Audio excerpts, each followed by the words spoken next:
had been hot. It had been sunny. And then, I mean, a monsoon came down. And what was a very dry field that had been protected from the rain yesterday, everybody, including the Golden Girls and their new uniforms, everybody got drenched. And I mean, we had a heck of a rainstorm. Then it got a little dangerous because it was lightning. And the officials quickly headed to the locker room. They got the band off the field. They sent the kids to the locker room, the football players. And that is how we have been in a holding pattern, which started at about 5 minutes before 5 o'clock. We were very close to kickoff, didn't get there. Now we plan on it. Mike Gottfried, what kind of difference does this make in the football game for both teams, and who does it favor? Yeah, I don't think much of a difference, Ron. They still have to protect Derek Anderson, the quarterback. Now, defensive backs might slip a little bit, so Oregon State may get an advantage from their passing game. LSU does too. Well, as you can tell, the crowd still ready to whoop it up as head coach Saban brings his team onto the field. And let's take a look and a listen.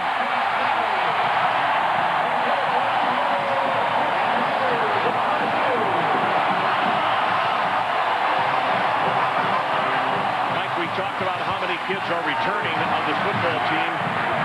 One that is a new position, Marcus Randall, the quarterback.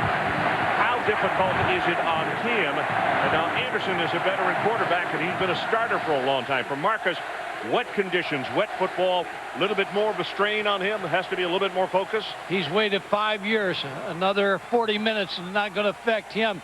He needs to get off to a good start, though, because confidence is important. He's 2-4 as a starting quarterback at LSU, but I still think he's going to have a good game. Mike, let me ask you this. If you're one of these head coaches and you go into the locker room and you talk it over with your offensive and defensive coordinators, do you really change your strategy very much, or you just stick with what you've been working on since the beginning of training camp? Yeah, it's like the outside games you used to playing in as a kid would go home and he would you'd have to wait till he came back from dinner. So that's all they're doing right now. They're ready to go. They're focused. Same game plans. Everything's the same. Nick Saban, and I'll tell you what, he came out about an hour before the team started to warm up, and this stadium was absolutely nuts. The kids treat him and view him as deity.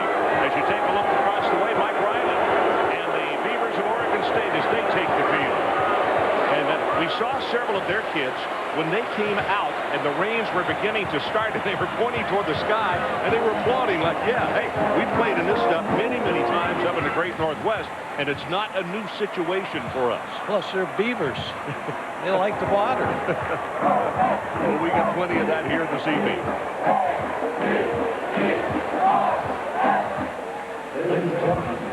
So Jay Vines, the referee, and here is the toss of the coin.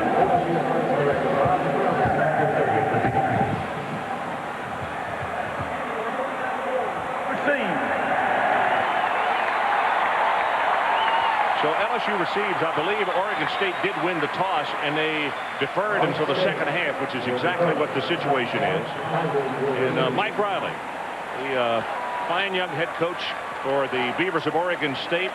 You see his record, 97-98. Went off to the pros, and his record last year, 8-5. And as you can see the graphic, 1999 and 2000 coached in the pros, and then decided to come back up to Oregon State University. You know, Mike, sun is out.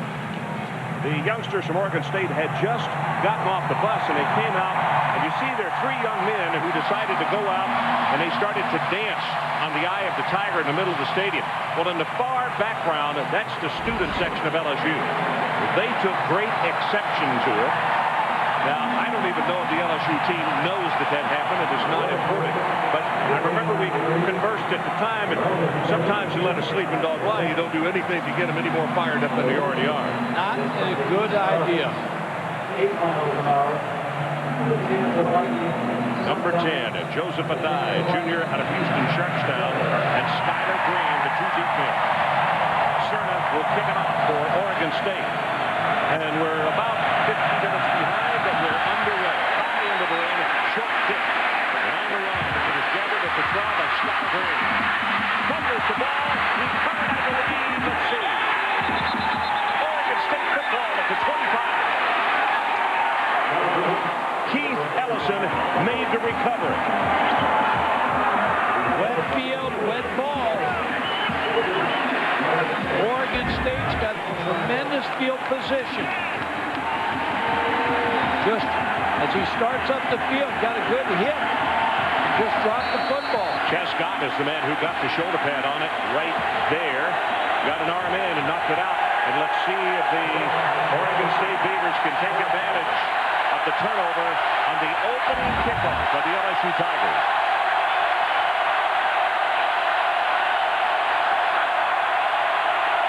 They're going to throw on first down. Anderson goes on top. Near sideline, and the ball is overthrown and incomplete. Travis Daniels with the cover. George Gillette, the intended receiver. Good job with the offensive line of protecting, and there is a flag down.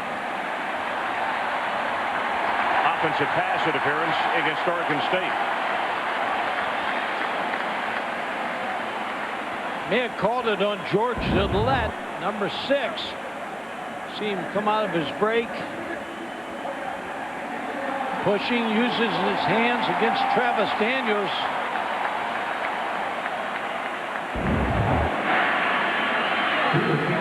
So a mistake by LSU to open the ball game with the fumble by Skylar Green. And in the pass interference, and this will push the ball back to the 40-yard line. But still they're on the LSU side of the 50, which is a good start on the road now. Yeah, Derek Anderson has thrown 54 touchdown passes. 27th consecutive start for him. 6'6", 240 pounds. Haynes, the tight end, shifts from the right over to the left. Now the flag comes in. And the crowd obviously was a factor there. Dead ball. First start, number 61. On the offense. 5 yards. Remains the first down. Adam Coates, who is the farthest man from the quarterback and the center. The left tackle is the man who was in motion. And Ron will watch that left side of the Oregon State's offensive line because they're brand new, and if they need to protect Derek Anderson. Anderson went to the sideline to visit with his coaches. Now the penalty moves it back to the 45. So it's going to be first down and 30 for Oregon State. They need to take it down to the 15-yard line.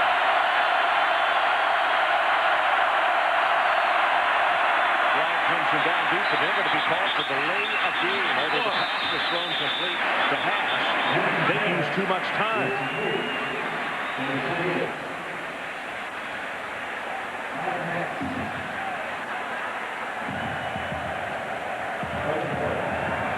Dead ball.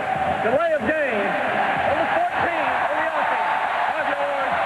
Remains first down. I talked about this last week. It's very difficult on the start of the ball game to get used to neutral officials or the SEC officials when you come out of the Pac-10. They've already started the ball a little bit faster than they're used to.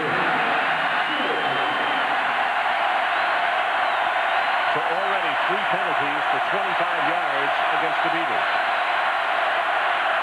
From the 50, Anderson, quick pass right across the middle, has it complete to Dwight Wright, breaks off a tackle, 40, 35, and it's going to be muscled out of bounds at the 32, but it's a gain of 18 yards.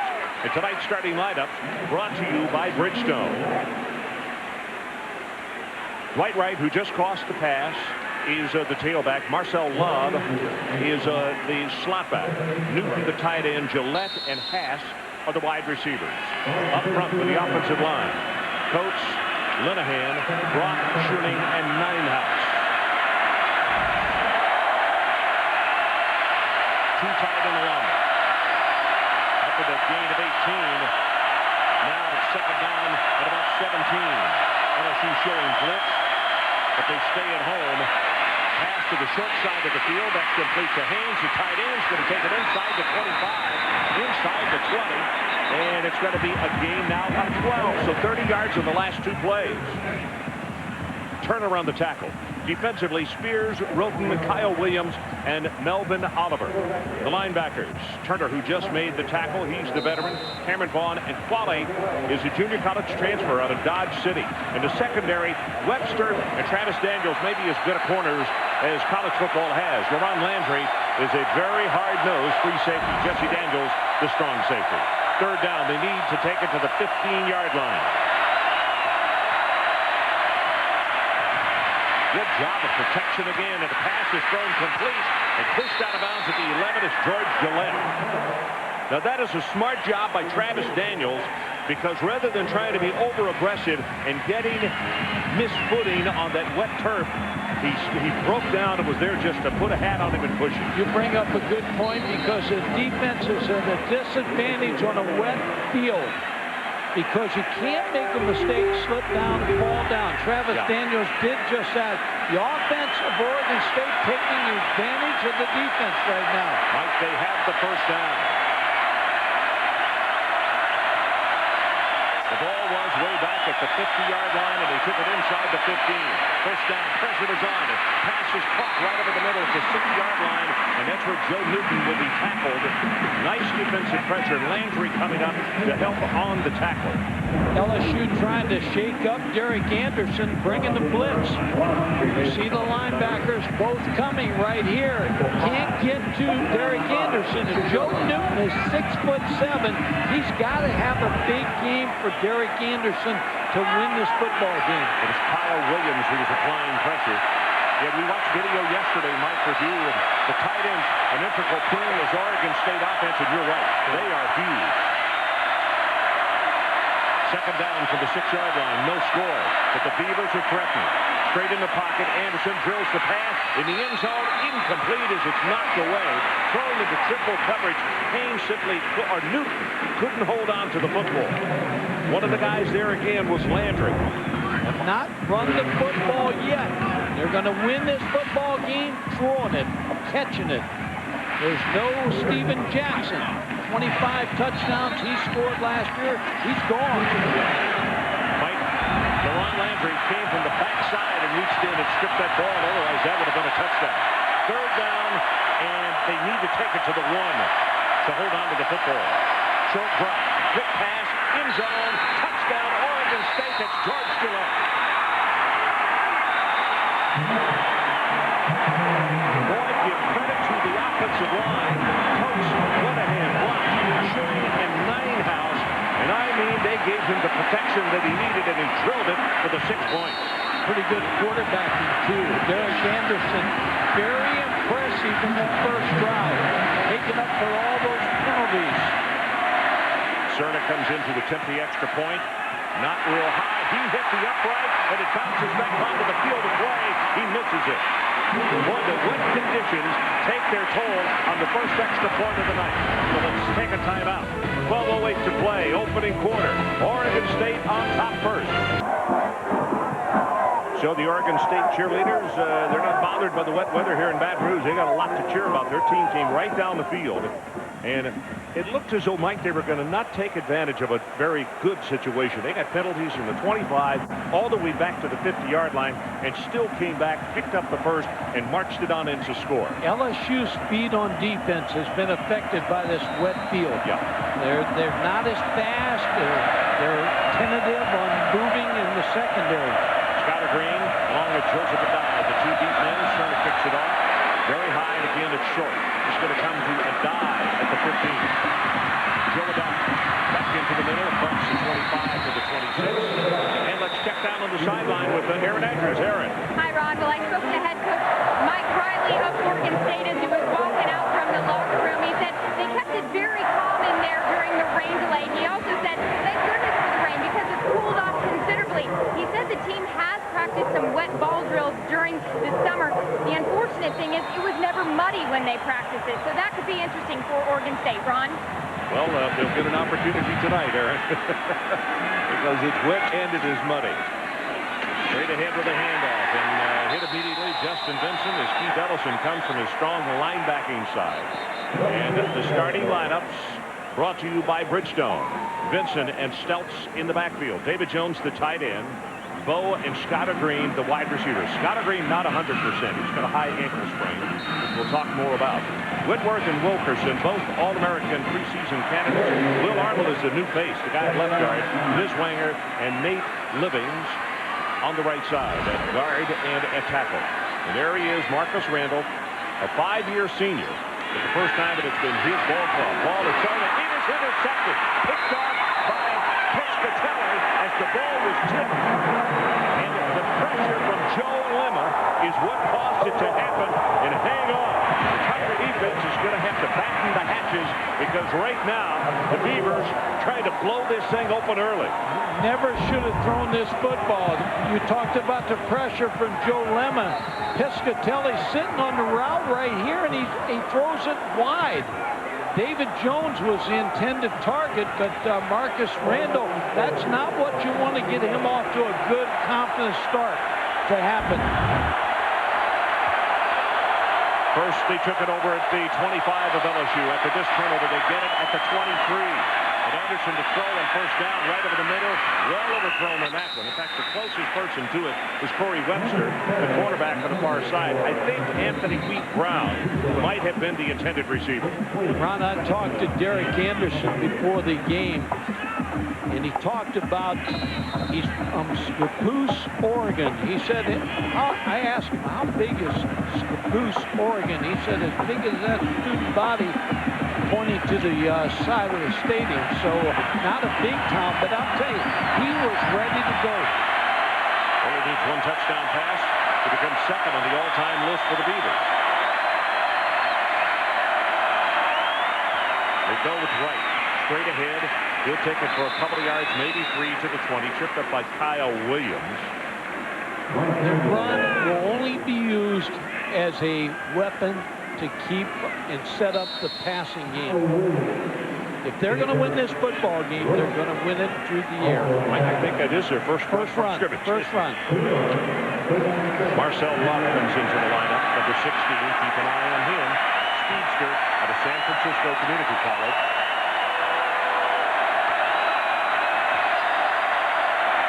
LSU, here they come with the blitz on the open side of the field, right over the middle. The ball is intercepted, and that's going to be picked off by LaRon Landry, the outstanding sophomore free safety out of Ana, Louisiana. And that's a ball that never should have been thrown either. If there's one knock on Derek Anderson, he forces some footballs, and he gets some interceptions. He's trying to go to Joe Newton, 89, but he gets pressure, and he threw off his back foot. He never got set. Kyle Williams again, Mike, and he's come with a couple of pressures already tonight. Smart thing by Landry is with the wet field, instead of trying to cut it upfield, take it out of bounds and get the ball safely at the 20. 24 interceptions last year for Derek Anderson. Not a good throw. Justin Benson, a lone setback, and he is about 8 yards behind the center. Comes to the left side. Nice open field tackle. It'll be a gain of 3 by Trent Bray. Was an outside linebacker last year. Derek Anderson has had some problems on the road. 14 touchdowns, but 25 interceptions. So, and that was costly because they could at least made an attempt to pick up 3.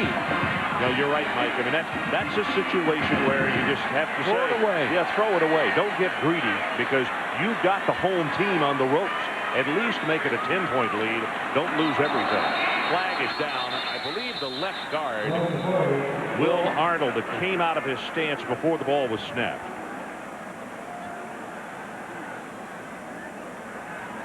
LSU's defense rose to the occasion. Dead ball. Ball starting on the 73 is the offense. 5 yards. Remains 6 down. So let's check in quickly with Reese Davis. Reese? All right, Ron, Taco Bell taking us to the other Death Valley where we have a barn burner. Wake and Clemson. Clemson down 2. This is a 2-point conversion, and Charlie Whitehurst hits Kelvin Grant, and they're playing in overtime. Wake and Clemson locked up at 27.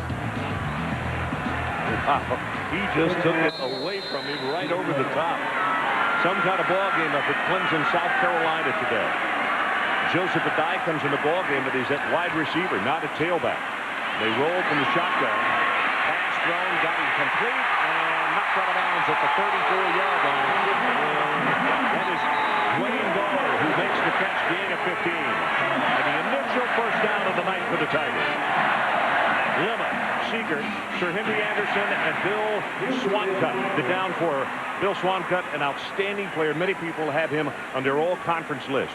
Ellison, Bray, and Pollard are the linebackers. And in the secondary, Williams and Browner at the corners.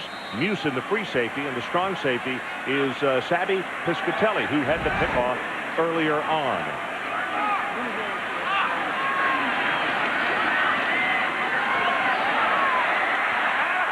Going to be told again, and this time for maybe a yard as they took him back into the short side of the field, and Jonathan Pollard came over to make the tackle. Oregon State last year against the run only gave up 84 yards rushing per game. They're a difficult team to run against. Where you got to look for something out of Skylar Green, number 5, who's going to be in a slot back. He's going to be working against linebackers, and he's going to be working against safeties. Again, Joe Adai in the ball game Right at here. wide receiver.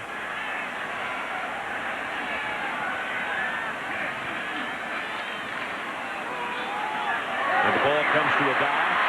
Turns the corner, gets by one tackle, and is going to be spinning and turning and finally stopped it. I believe he got a first down around the 46. It's a gain of 9 as Trent Bray comes over to make the tackle.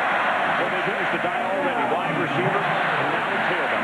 Joseph Adai is a power running back, so this field conditions fit him.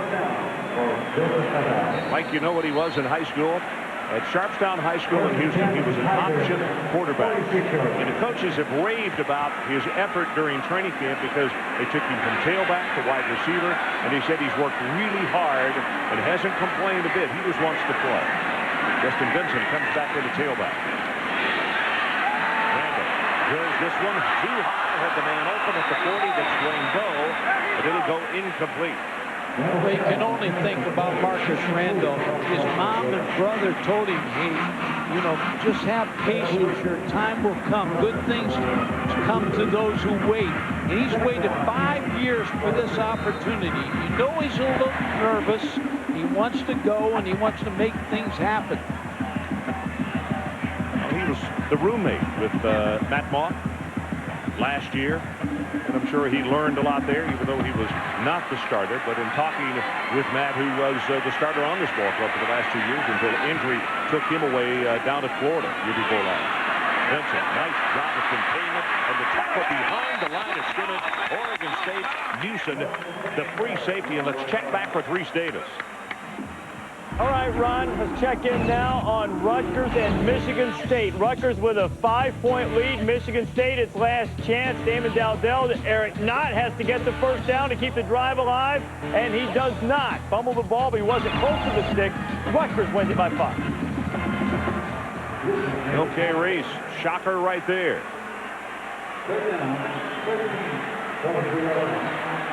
Third down, they need to take it to the 44-yard line of Oregon State to keep this drive going.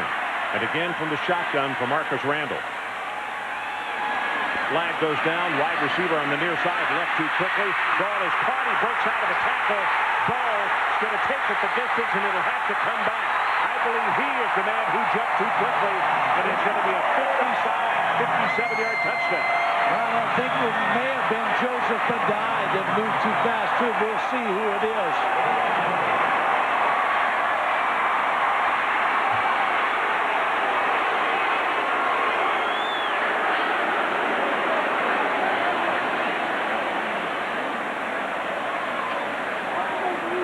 Well, we'll get the call, and he'll give the number. Yeah, I think it was Joseph Adai. On the offense, 5 yards, repeat third down. Didn't give the number, Ron, but I believe it's Joseph Adai. Watch him right here. He starts too soon, trying to get down this football field. He's a little bit across the line of scrimmage. Yep, you are exactly right.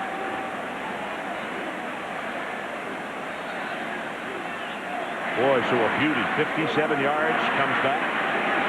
Just joined us at 6-0 Oregon State. We have 7 minutes left to play in his opening quarter. 2 turnovers early by the Tigers. The Beavers took care of business on the first one, but did not on the second turnover and gave it right back to LSU when it was picked off and intercepted by LaRon Landry. So a timeout's been called. We'll take it with him. 6-0. We'll be back. ESPN's College Football Saturday Primetime is presented by Rust-Oleum Epoxy Shield for the ultimate garage floor. And in part by Hyundai. When your car comes with America's best warranty, you win. Hyundai. And we are back 6-0. Oregon State on top, and look who's coming to the ball game on offense. All-American quarterback, defensive specialist Corey Webster, and they said they might use him on offense, and they have elected to do so.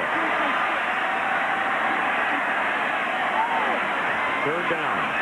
Randall sets deep in the pocket, looks going to go long, and this one is just well overthrown. Down around the 20-yard line. Piscatelli was the closest man to it. Big pressure by Bill Swancutt, the All-American candidate, knocking Marcus Randall to the ground. Swancutt, number 90, gets by the offensive line. A good tackle on Marcus Randall. Didn't look like Corey Webster was running full speed on that play. Patrick Fisher comes in to punt. It's his first of the night. In fact, this end of the field has had all the action and virtually nothing at the other end. Here's the boot. Wobbly, driving, spiral. And it's going to be taken. That ball is fumbled, and he'll recover it at the 11-yard line. Kellen Marshall never should have jumped up and caught the ball anyway. Bernard, I beg your pardon. 46 yards in the kick, -5 on the return. And Ronnie Prude is a man who took him almost in half. And Mike Riley's going to tell him, don't play that football. Made an unwise decision. They're smart enough to recover the football. Ronnie Prude with the big hit, waited on the field to see what alignment they were going to use. He did be in as a nickelback. Coming into the ballgame for Oregon State is Ryan Cole, number 33. Now, the worst field position that Oregon State has had tonight at their own 11-yard line. In fact, they have their backs to the LSU student section. LSU jams up at the line of scrimmage. Anderson, good protection, got the ball complete, and a nice open field tackle. Newton is hit immediately by LaRon Landry, but it's a gain of 16. Newton has to come up big. We talked about that early in the broadcast. He's a 6'7" tight end that runs very well coming across the field. You see him coming across right here. And all of a sudden, Anderson delivers to the big target against Landry. Get out of that hole. So they gain a little room to breathe here out to the 28. First down. Ball is fumbled on the ground. We'll wait for a signal. LSU football. Dorsey is the man who made the recovery. The freshman out of Gonzalez. The handoff was bad from the start. Derek Anderson doesn't get the football because Ryan Cole slipped. Sure did. Didn't have his hands ready. Kyle Williams went in the play. Kyle Williams already has caused a stir as far as the Oregon State Beavers offense. So LSU with their best field position of the afternoon at the 25.5-yard line.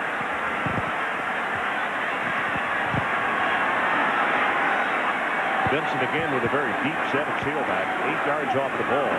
Gets the handoff, tries to make a little stagger step, and with his wet footing, that's going to be hard to do. And as Mike made the point of, Oregon State very hard to run on. Siegert is the man who got it. I really believe the field conditions favor Oregon State for what they do. They're good run-stopping defense, and they're good throwing the football. So bad news for LSU on both sides of the ball. Tough situation on the grounds crew here at LSU. They put the tarp on the field yesterday, and it was just a downpour. And it was in perfect condition in 10 minutes before game time. This is when we had the next downpour. Skylar Green, inside receiver. Rolls to his left, looking under heavy pressure, but he put that ball away. And is going to fight his way inside the 20, down to around the 12.5-yard line. Marcus Randall may be settling down a little bit. He made a wise choice to run that football in that play. Oregon State had all the receivers covered. Marcus Randall did a good thing and ran the football. Picked up big yardage. So third down, they need to take it to the 15.5-yard line. Clock goes under 5 minutes to play opening quarter. Oregon State 6, LSU nothing.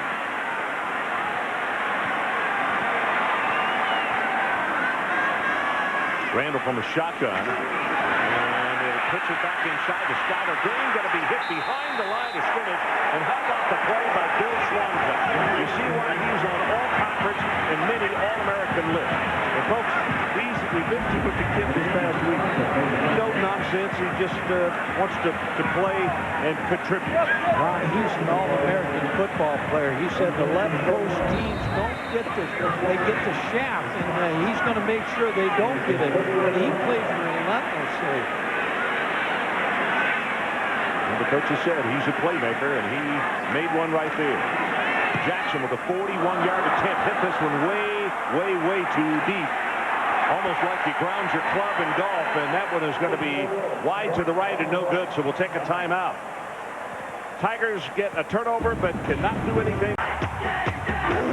Let's play! Well, Mike the Tiger with the roar before the football game tonight, then the range came.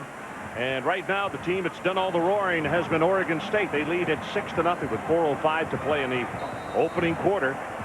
As you look at Derek Anderson, senior out of Scappoose, Oregon. Ryan Cole operates at tailback, replacing Dwight Wright. Fakes it to Cole, going to go on top, and the ball just a little too far. Intended for Mike Haas and Reese Davis. Let's check back with you. Okay, Ron, Sylvester Froome's debut at Mississippi State. Bulldogs taking on Tulane. Tulane was on the move until Lester Ricard threw an interception. Clarence McDougal there for State. They are scoreless at halftime on ESPN2. All righty. Kyle Williams, pressure on that play right there. And in this first quarter, we have mentioned his name a great number of times. And 95 has been busy.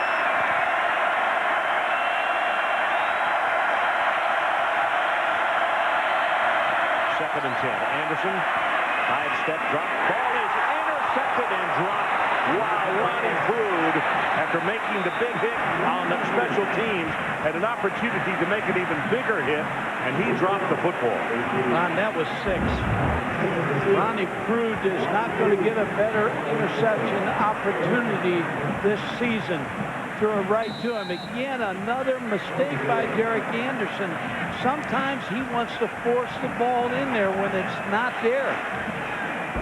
Like his receiver was falling down. He just, it's like an interception that he threw to Landry. He's just trying to get a little too greedy. Third down now. They need to take it to the 34-yard line to keep it going. Wright comes back in the tailback. Here comes pressure. They set the middle screen. Ball is tipped. Almost intercepted. Melvin Oliver is the man who got a hand on it. And he is lucky that one wasn't picked off and returned for 6 points. LSU's defense really got a pretty good beat on Oregon State's offense. Melvin Oliver gets his big hands up there, 6'3", and knocks that ball away.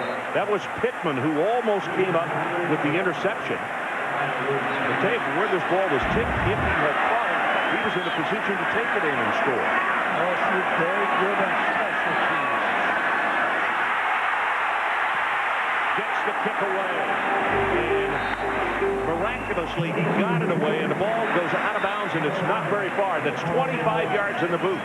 And let's take another look at it. Oregon State really now is making a lot of mistakes. LSU has to make them pay for it. Very fortunate to get that football away. Now good field position again for Marcus Randall to take over the offense. LSU just had come into the ball game and dropped the snap. And if you're looking for the pot of gold, that's just out of the south end zone. Justin Vincent in a tailback. And he'll get the handoff. They try the right side. Bounces it out and down inside the 45-yard line. Piscatelli is the man who comes up to make the stop.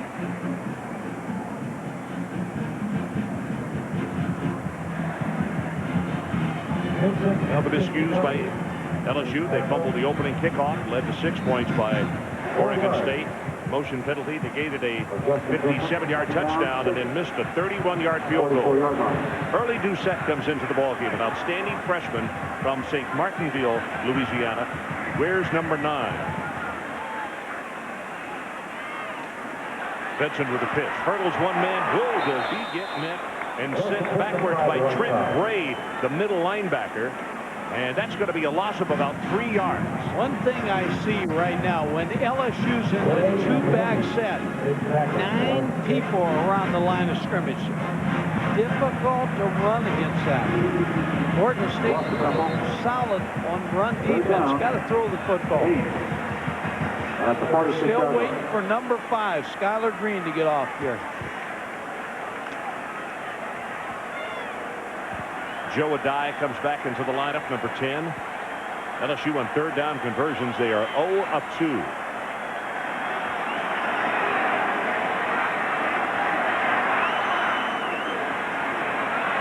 Randall under pressure. Flag comes down. That may be offensive holding.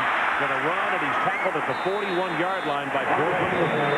But I believe we got holding back here at midfield. I think it's on Whitworth against Swancut, Ron. He's having trouble with the defensive end, the All-American, Bill Swancut. Whitworth, we figured this is going to be a battle the whole game. We talked to Bill Swancut, and we asked him, did you see anything about Whitworth? He said, I know he's 6'7" and 325 pounds, and he moves well. Well, there's a look at Andrew Whitworth right there, junior out of West Monroe. Okay, we'll have to isolate on that matchup a little bit and see exactly what's happening. Number 76 on the offense. That is declined. It'll be 4th down. And Bill Swancut's having his way. He's got a wide rush technique. And Whitworth out on an island right here, Swancut. And as he comes in, he grabs a hold of him. He beat him on the spin move. Part of the mistake that Whitworth made is using the inside, and he put himself, as Mike said, out there by himself on an island, and that was the difference. Chris Jackson in the ball game to kick, end over end. And they're going to let it go, and the ball is going to be touched at the 1-yard line. And they're going to say touchback.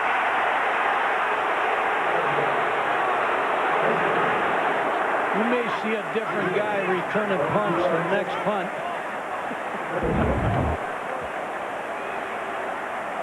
Well, Daniel Francis.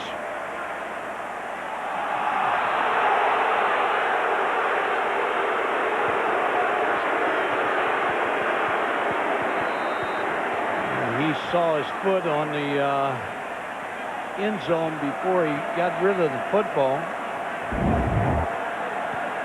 Good effort. I'm not sure he didn't get it out. Dwight Wright comes back into tailback.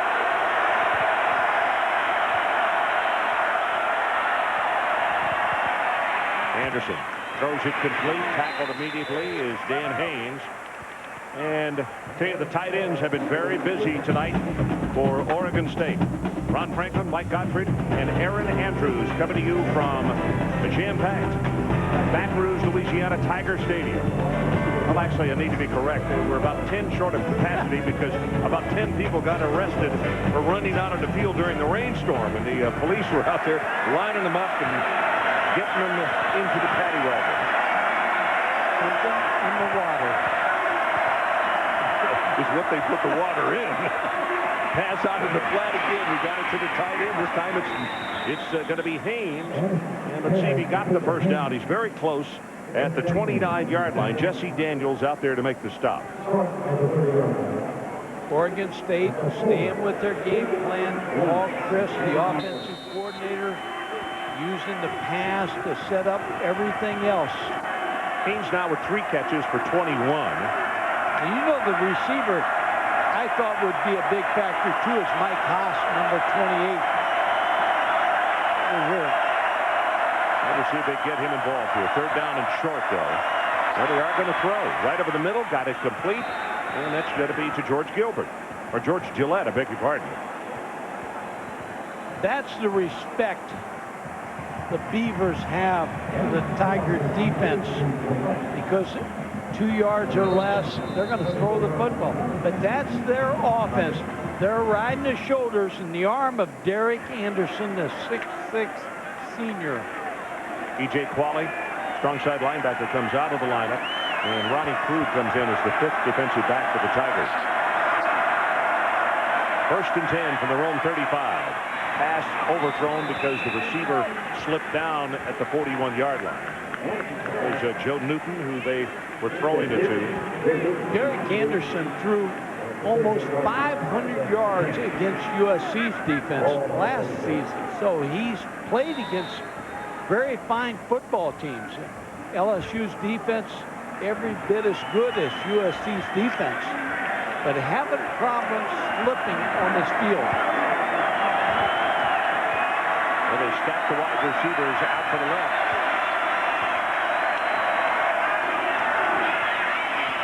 Anderson, good protection. The ball is tipped and almost intercepted.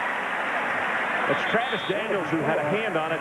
And I'll tell you, folks, he's lucky he hasn't been picked off 3 times already in that opening quarter. Let's take a break. That's the end of the first 15 minutes of play. 6-0. Oregon State, big underdogs. Right now, they are on top. We'll be right back. So we are back as we continue to look at the rainbow just outside the stadium, and hopefully those blue skies will become dominant and we will be done with the rain this evening. Had a delay of, I guess we're about 50 minutes late in starting. 3rd down, and Oregon State needs to take it to the 44.5-yard line to keep this drive alive.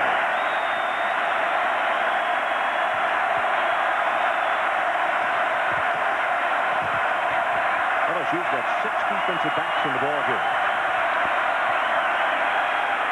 Anderson drills it, has it complete, and I'll tell you, I think Wright has the first down. Gain of 11 yards in the play. Ron, 18 passes, only 2 runs. That's going to wear out this defensive front of LSU. Pass rushing, not getting to Derek Anderson. Good catch by Haas. Hawkins will come into the lineup. Number 3. Lionel Turner on that last tackle. Boy, they really picked them there. They got it in the one hole that was available. Haynes was in motion, but they go straight ahead with the run. Reese Davis, let's check back with you. Ron, again in the other Death Valley, Clemson and Wake Forest in double overtime, tied at 30. Charlie Whitehurst, beautifully designed play. Kyle Browning goes in. Now Wake Forest has a chance. 37-30. Corey Randolph looking for Willie Idolette, and oh, he had him open and missed him, and Clemson hangs on by 7. Boy, what a finish. Double overtime. The Tigers win.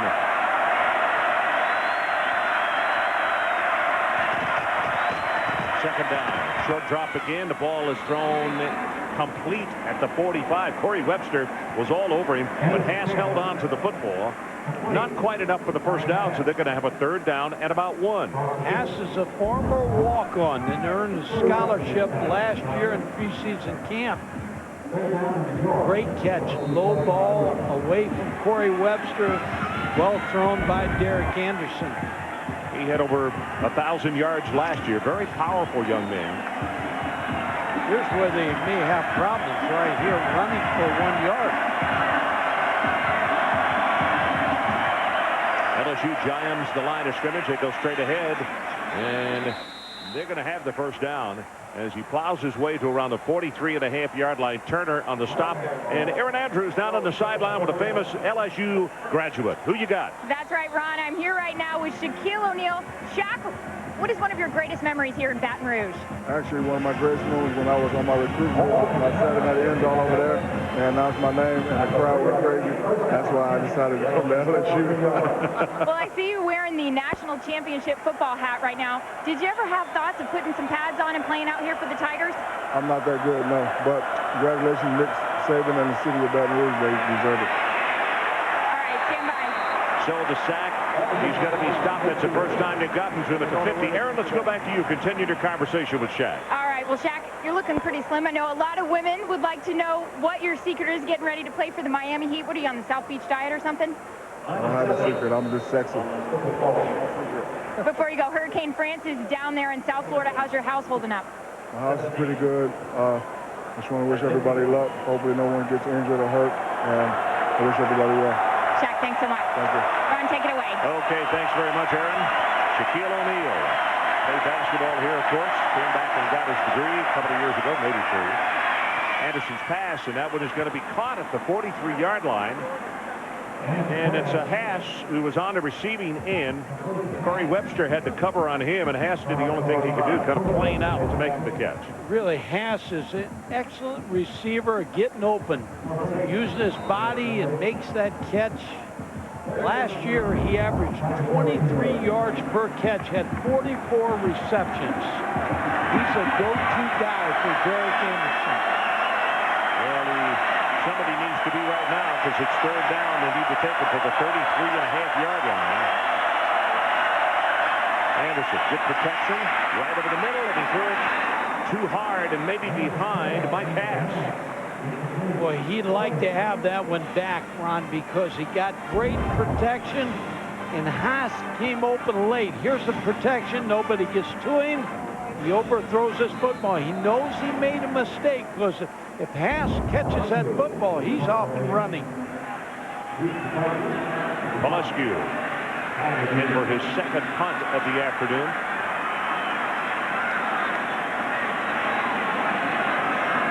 Skyler Green, the deep man. End over end on the kick, and Green is going to run away from it, and it takes an Oregon State bounce, and it is just going to go dead as a hammer right there at the 7-yard line. As Sammy Strother came in to make the recovery, only 35 on the kick. LSU will have horrible field position. So we are back. Shaquille O'Neal tries to make his way through the base of the student section, and it's rather difficult to do. By the way, for LSU, Mike, 15 snaps, only 37 net yards. And we have 11:02 left to play until halftime. Need a big play.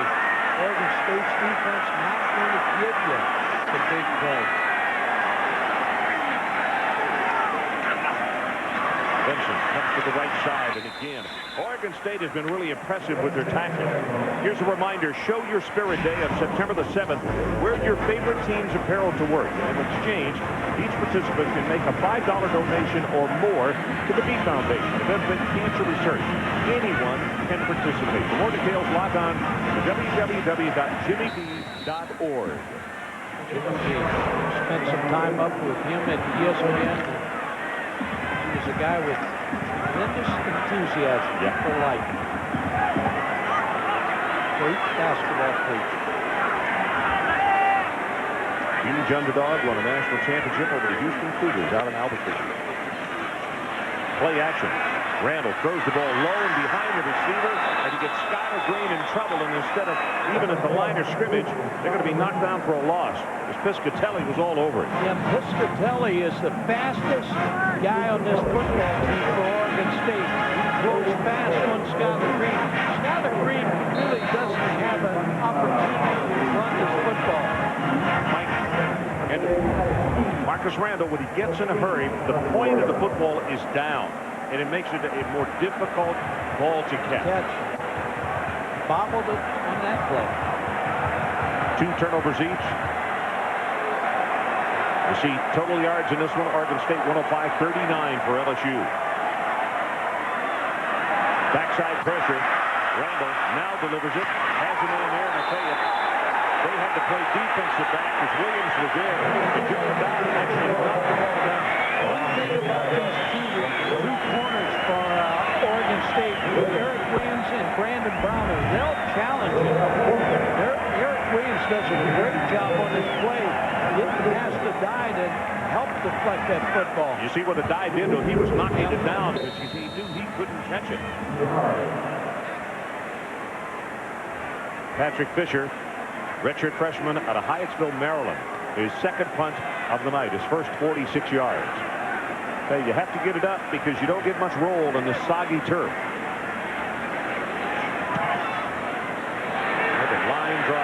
crazy spiral, and he lets this one get by him. Wow. I have a feeling Bedard was the man who let it get by him. And you're right. They may be trying a couple of... Who invites you to shift the way you move through the world. And Budweiser. Grab a cold, fresh Budweiser. It's game time. Part of the capacity house here in Baton Rouge at Tiger Stadium. Ryan Cole is coming to ball game at tailback for the Beavers of Oregon State as Anderson goes under center. 9:11 left until halftime. Ball is tipped at the line of scrimmage, and that one could have been picked off. I believe it's Brian West, a sophomore out of West Monroe, who got a hand on it. Mike, this ball game, it's interesting. A lot of people said that man right there, the head coach Mike Riley at Oregon State, was crazy. He was to have played Temple today. His game came open because Virginia Tech wanted to play in the black coaches game last week. And Frank Beamer said, we don't want to play SC one week and then have to go to Baton Rouge the next, so they LSU moved the game to 07, and we'll give you more explanation here after this play.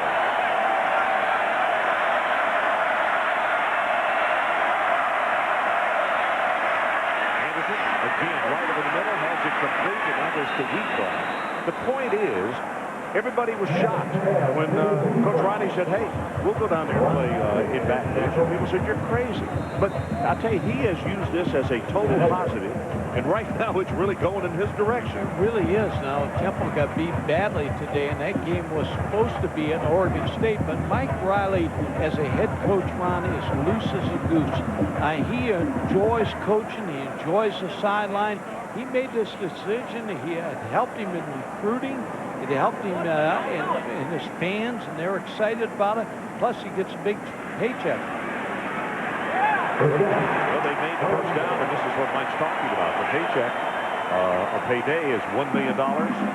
Great classroom here in Baton Rouge, extensive media coverage. And also, he said it helps in recruiting, and all of the above is exactly right. And, of course, we've got a lot of time to play here. Even if they lose this football game, I really salute him, and I think it was an extremely wise move to make. It really was, because it helped him in recruiting, and it helped this football team right now, because like Virginia Tech, it helped them play in USC. It helped them Oregon State in this football game. And you know, Mike, we're finding out in all sports, particularly West Coast against East Coast, or even if it's West Coast against Heartland, these kids on the West Coast, they come on later, and a lot of people don't get to see their programs. And Swan Cup was one who said, hey, you're not being cocky, but you've got something we want to show. We want to prove to some people pretty good out here. It's a little easier now, too, but the passing game. Derek Anderson, they're throwing the football all over the ballpark here. Second down, they need to take it to the LSU 40. And it's going to be Ryan Cole who will take it for about a gain of a yard. And Bruce Davis has checked back with you. All right, Ron, Sylvester Croom in Mississippi State against Tulane after a pickoff by Darren Williams of Mississippi State. Jarius Norwood in the house, the first touchdown of the Croom era, and the Bulldogs run top of Tulane 7-0 in the third quarter. We met Sylvester down at the ESPN meetings in Florida, and convinced he's going to do a great job at State. Certainly got a lot of respect from young and old in the state of Mississippi. Pressure coming right at the middle. Flags are down, and that pass almost intercepted. And this time it was LeBron Landry who had an opportunity for the pickoff. That's about 4. At least. that they've had a shot at.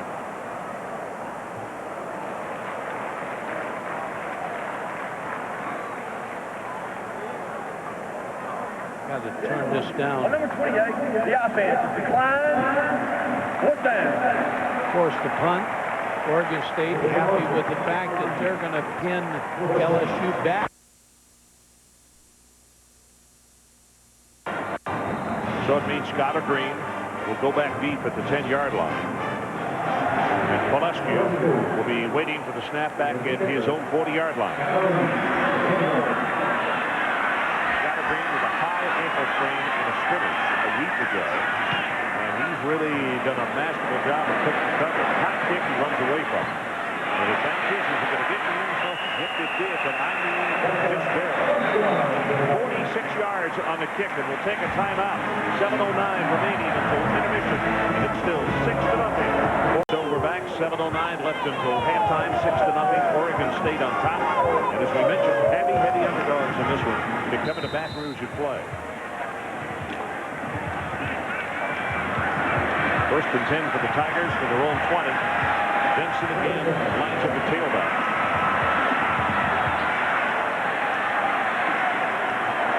Blitz coming off the corner, and they swing it out, and this is Benson. 25, stretches out around the 29-yard line. Ron, nothing is coming easy for LSU on offense. Randall gets stuck right there. The good tackling defense of Oregon State. They hit you. There's a pass to Skylar Green. He's right on top of him. Joseph Adai is the intended receiver here, but nothing is going easy. Everything under duress for LSU on offense. And not good decisions. That pass there that Adai had to play defensive back on. And the one out on the flat, it's like they were in bump coverage and he still threw the ball. Almost break the run on that one. Bray will make the tackle. It'll be enough for the first down.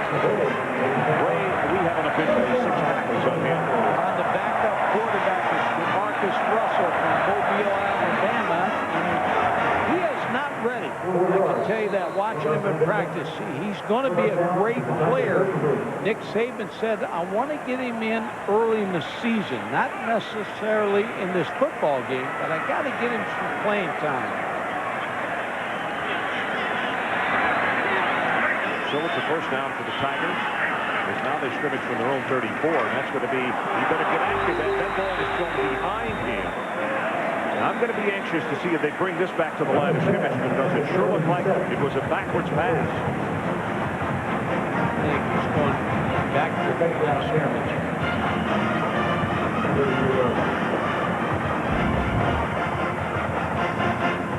Okay, see where it goes. Doucette was the intended receiver. Very close. And Doucette will be reminded that on every ball like that, you go after it just in case.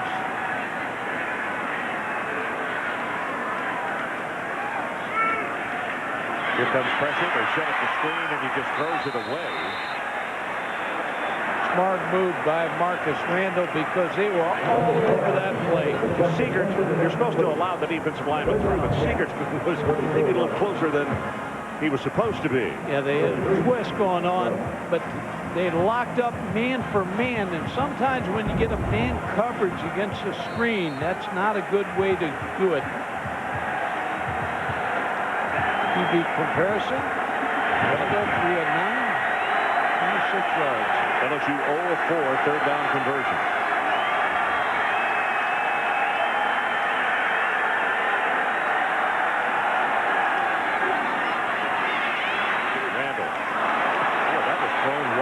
The defensive back at Bray slipped down to figure out who in the world he was throwing to. Nobody with an LSU headgear over there.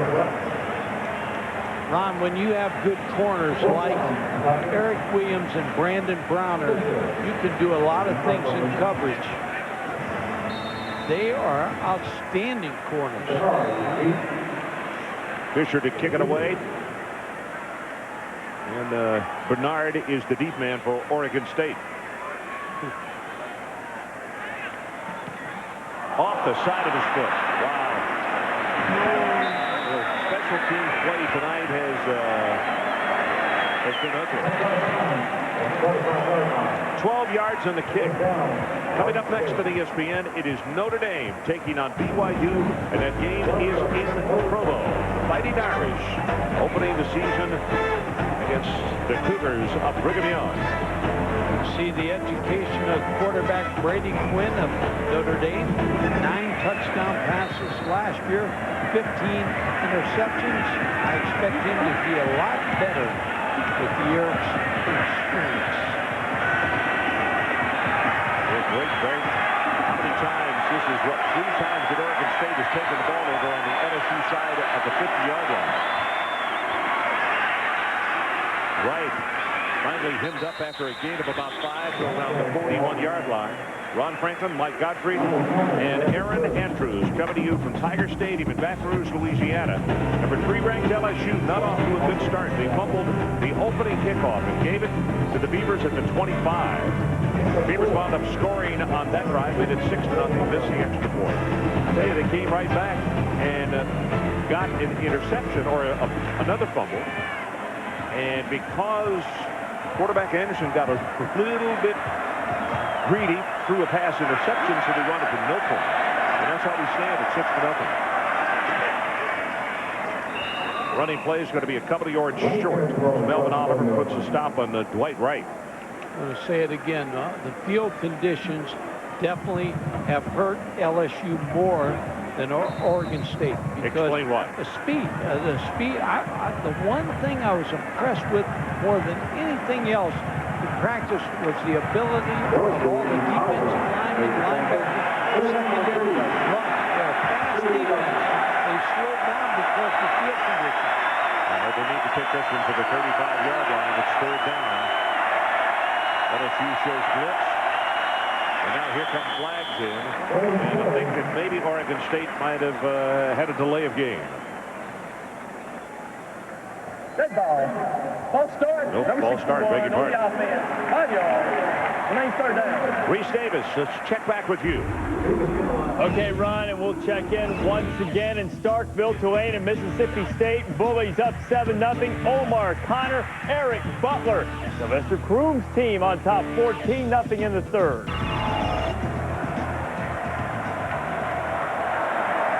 So an impressive start so far for Mississippi State. 3rd down. And now they're still going to go to the 35, so it's 3rd down, and let's call it 8. Anderson, boy, gets hit, loses the ball, and I believe it's been recovered by LSU, and it has Marcus Spears. You talk about not being fast. Marcus Spears just became fast with hitting Derek Anderson on the backside. Here's Spears right here, coming 84, beating the block. Ninehouse causing the fumble and then alertly trying to get on it. Here's Spears.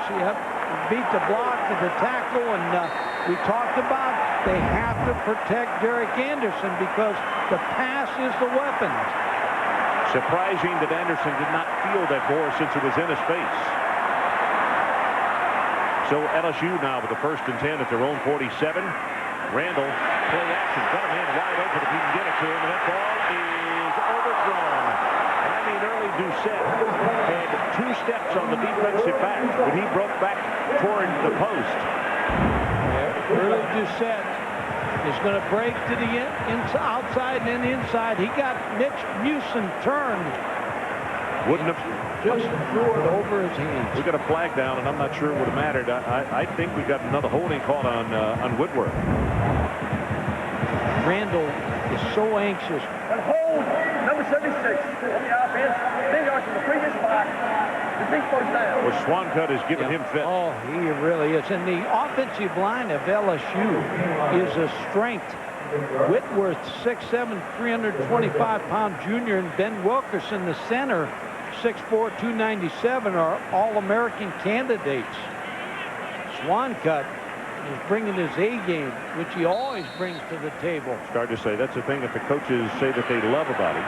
The fact that it never changes. The work ethic is there in practice. The work ethic is there in the ball game. 3 penalties now against the Tigers. 1st down at about 20. Benson has 5, has 10. He's open. Inside the 35-yard line. Eric Williams finally makes the tackle. And he finally got the crease. And that's all that Justin Benson needs. 31 yards on that running play. When they all of a sudden you spread out Oregon State's defense and hit the run inside with Justin Benson. 1,000 yards last year, 10 touchdowns. Had the big run to open the game down at the Sugar Bowl in the national championship. Almost went the distance. 64-yard run. Yep. Good block that time by Ben Wilkerson, the senior out of Hickville, Texas, the senior center.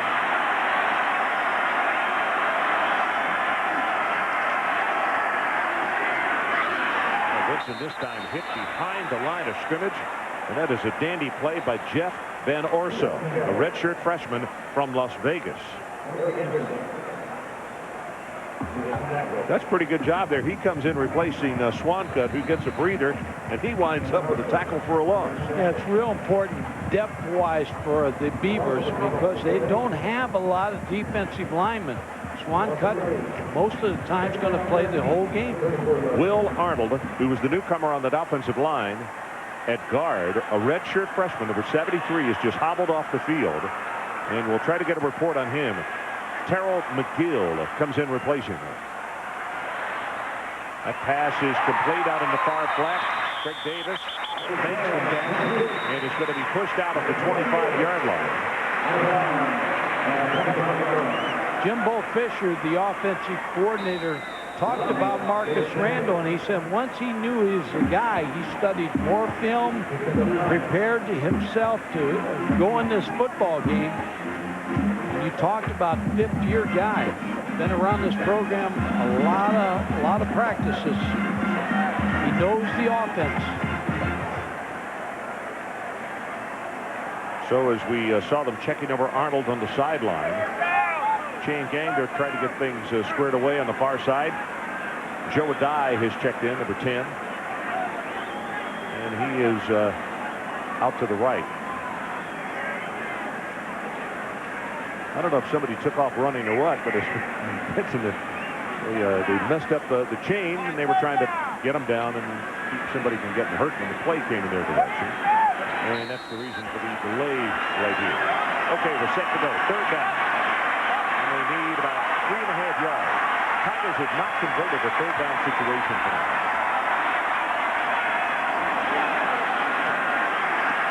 Gets his pass away, and it is incomplete. Very nearly intercepted. Early Ducenti intended receiver, and Houston was very close to picking it off. Pretty good pass protection, but Marcus Randall, you're going to see the protection first of all. Block Swancut that time. Andrew Whitworth. Marcus Randall got hit, but threw it in the crowd. That's almost like putting it up for grabs and saying, I hope we get it. So Chris Jackson to attempt a 42-yard field goal.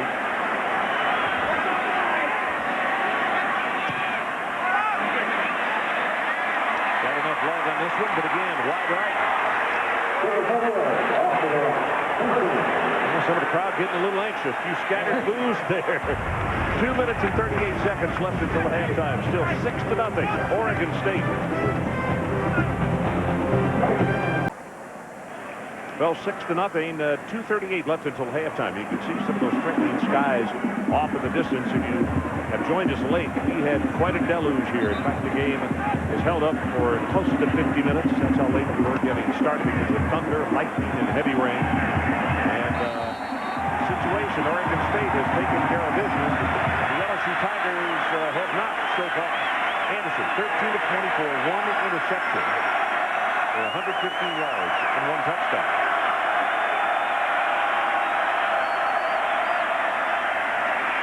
Keep this one on the ground, breaks off the tackle. That's right, and he's open at midfield at the 35, and is now going to be knocked out of bounds all the way down at the 26-yard line.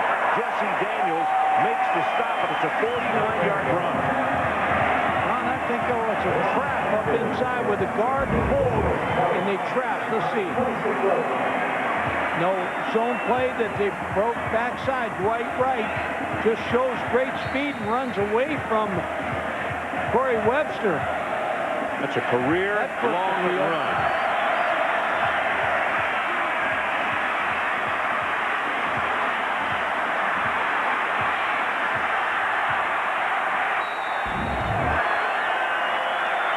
Ryan Cole checks in a tailback, replacing Wright. And Anderson wants to throw on first down. Puts it up way overthrown. And Reese Davis, let's check with you. Okay, Ron, coming up on the Pontiac High Performance Halftime Report, Trev and Mark are here. We'll talk about the double overtime thriller in the other Death Valley. Sylvester Crew making his debut. We'll also look ahead to our other game in prime time, Notre Dame and BYU. You guys finish up the first half. We'll see you in just a little bit. Okay. Ron, Derek Anderson has to not make a mistake here. He's got to come away with some points. He's been picked off a couple times, and well, he's got the opportunity, and he's got to take advantage of it. It's what you're talking about. It's right. Tries to cut it back and take it to the open side of the field. Jesse Daniels is right there. We talked about Oregon State's depth on defense and the offensive line. LSU right now looks to be a tired defense. You know, I kind of felt as though that on that long run just a moment ago was one of those things where we're here close to halftime that, you know, somebody's going to get him, and all of a sudden, poof, he's gone, and does flip the field, just like you said.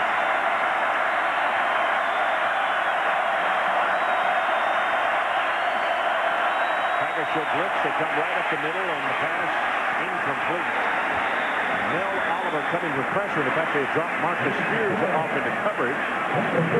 He was pretty close to it, along with Lionel Turner. Melvin Oliver, number 9, who's going to get right in there. Anderson never had a chance. And he never should have thrown this football. Got away with it. So the field goal attempt is coming. This is big. They're going to place it down at the 30-yard line. So a 40-yard attempt right in the middle of the field. Cerna. He got the distance, and he's good.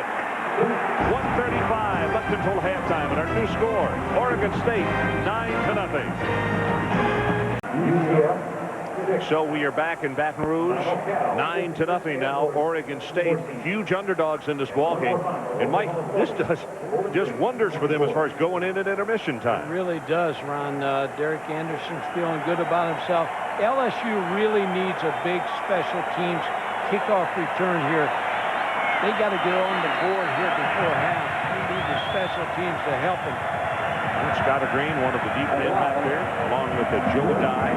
Here's the kick. It's very short. And it's one of those quick spinners. On the run, the ball is fumbled. He'll just knock it out of bounds, which is the smart thing to do. Joe Dye, the ball very high. It kicked at an angle. Oregon State doing a good job, Ron, hanging around here. Offensively, Anderson's been good in the first half. They've run the ball a little bit more the second quarter against the tired defense. When you have to rush the passer so many times, you tire out a little bit. Swan Cut has been unable to, their camp blocking. The corners, Brandon Browner and Eric Williams, line up. They're taking away the 2 outside receivers, letting it be a 9-man defensive game. Well, LSU's defense has already played 39 snaps in the first half. Screen pass. Vincent going to make short yardage out of it. Gray again comes up to make the tackle. Keith Ellison is there to help out as well. Going to be a gain of about 5, and the clock runs at 1:18, now 1:17.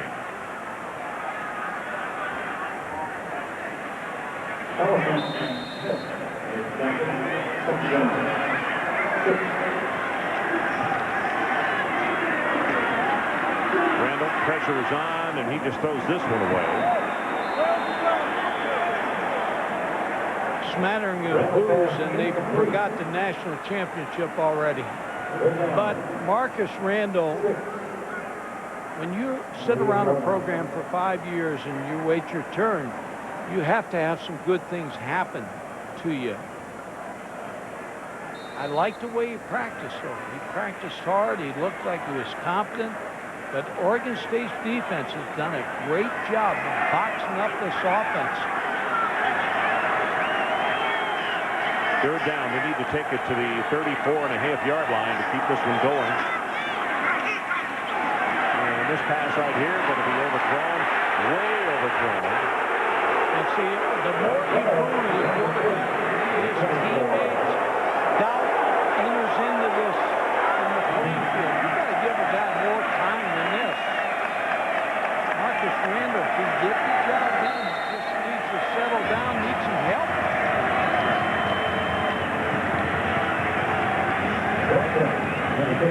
Chris Jackson, only the second time that he would have punted, and Bernard is the deep man. Pressure pressure up the middle. End over end is the kick. Very returnable. Makes the grab, and he'll take it to around the 47-yard line before the tackle is made. Coming up at the half, it's the Pontiac High Performance Halftime Report. Sylvester Croom in his debut. Double overtime up at Clemson. And Notre Dame and BYU will have a preview of that.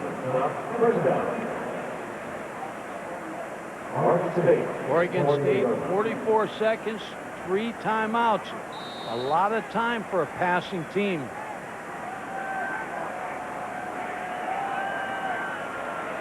You're Mike Riley.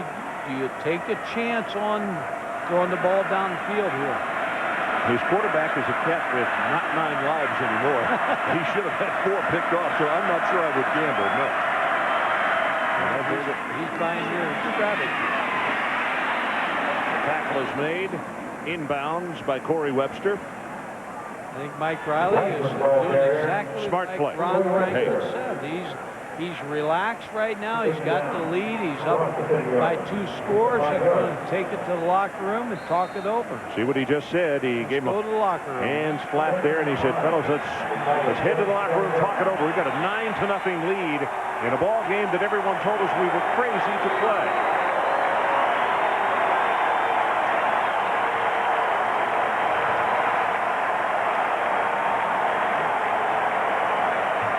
Let's go down to Aaron on the sideline with Coach Roddy. Aaron. All right, Ron, thanks so much. I'm here right now with Oregon State coach Mike Riley. Coach, your defense has managed to keep LSU off the scoreboard. How do they keep that momentum going into the second half? Well, that's going to be the key. You know, this is a long game. College football lasts a long time, so we're going to have to really keep playing good football. We got to take care of the ball offensively better and take advantage of opportunities. But, you know, it's just going to be a long, good half. We're going to have to come out ready to play like we did at the start. You take a 9-point lead into the locker room against the co-defending national champs. What do you say to your team in there before they head back out? Let's go have fun. Let's go play this second half for the time of our lives. That's what we're going to do. Coach, thanks. Ron, back up to you. Okay, Aaron, so our score at halftime, a shocker here in Baton Rouge. Oregon State, 9-0. Now here's Reese Davis with the Pontiac Halftime Report. You're playing another song by Queen. We are the champions at halftime, but the Bayou Bengals not playing like the champions. Just another night in the Bayou here. Lightning delay, monsoon, streakers on the field, 4 turnovers in the first 8 minutes, a whole bunch of penalties, sloppy football, but some great defensive play by Oregon State. Well, you know what? Oregon State's situation was really helped when that rain came and the field was soaked, and that really, really helped LSU. I mean, Oregon State's negated its speed. Now, on offense, Oregon State took the football, first and 35, touchdown, took the crowd of the game. Now, I don't think Marcus Randall, I don't think he's good enough to beat Oregon State throwing the football. So if I was Nick Saban, run the football, maybe some option, and hope your defense wins this game. I don't think they can win it on offense. Thank you there, partner. I appreciate it. First of all, Oregon State, congratulations. This is the most prepared offense I've ever seen face a Nick Saban defense. They're picking up every blitz. On defense, they're crowding the line of scrimmage with 8, sometimes 9 guys, forcing Marcus Randall and the passing game to execute. I don't think LSU's going to be able to run the football. They're going to have to, at some point, hit a deep pass downfield. I'd go to 3 or 4 receivers, try to pick on the safeties because they can't execute against these corners. You know, folks here love to bash USC for obvious reasons. I know it's a different year, different situation, but this is the Oregon State team that had USC put 52 points on them late last season.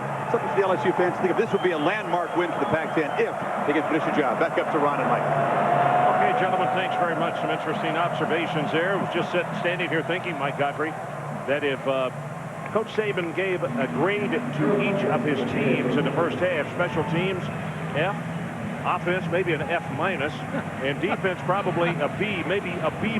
But the offense, wow. You're a tough grader. Well, I don't think so. I think I'm being very kind. That was a tough first half to watch.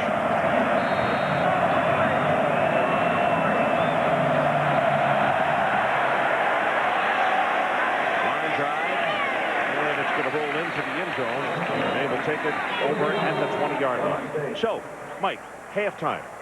Coach Saban, what do you say to your co-defending national champions after that first half performance? Well, first of all, the national championship is last year. So, and I would tell them that it's a four-quarter football game. We got to make some things happen on defense. Offensively, I think that if they settle down, I still believe Marcus Randall. I think you got to give him more time in here. And I think you got to spread the field out, run the ball, take your shots downfield against the inside receiver, against the linebackers. You know, it may have to be the defense that brings this crowd back into the football game, quite frankly. Make a big play and then give them right back in there.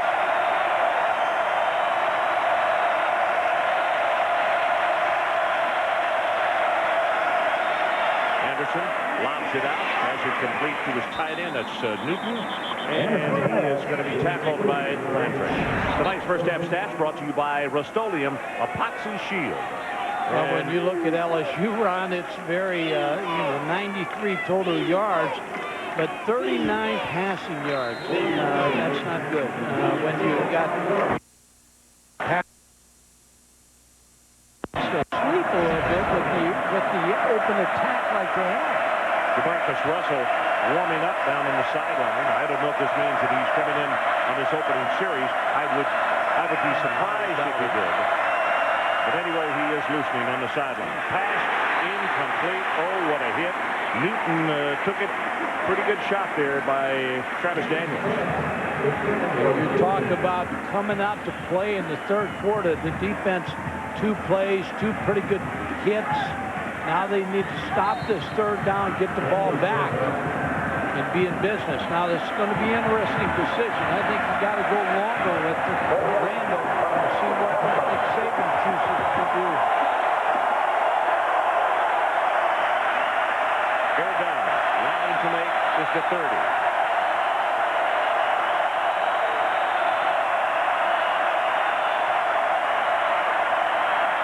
Anderson going to run it. Under heavy pressure, going to be knocked down short of the first down. In fact, he's knocked down behind the line of scrimmage, and it's Preston Coleman who made the tackle. Well, your defense did exactly what you wanted them to do if you're Nick Saban. They set the tempo for the start of the third quarter. Now the offense has to feed off of it.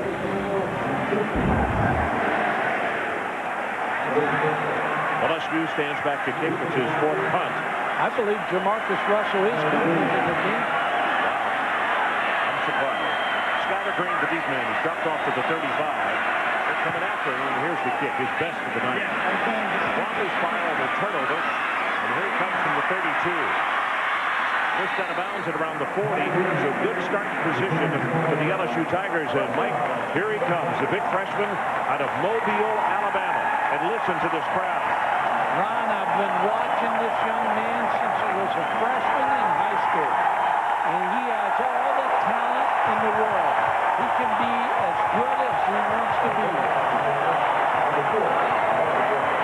Now, the difficult thing for Jimbo Fisher, the offensive coordinator, is you got to nurture him a little bit in play calling also against a very tough defense in Oregon State.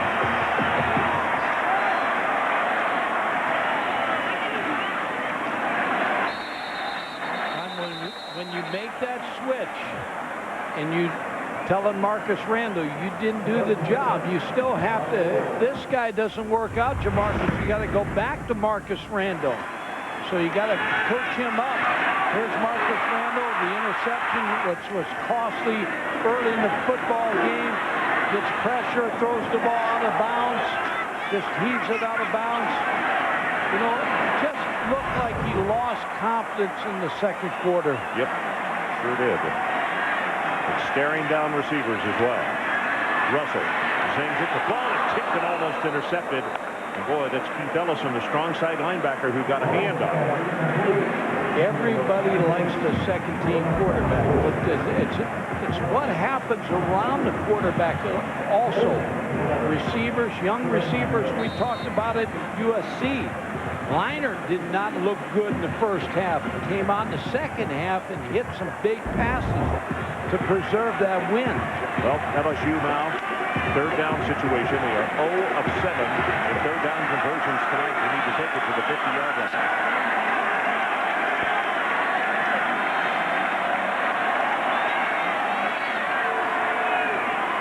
Russell, here comes blitz.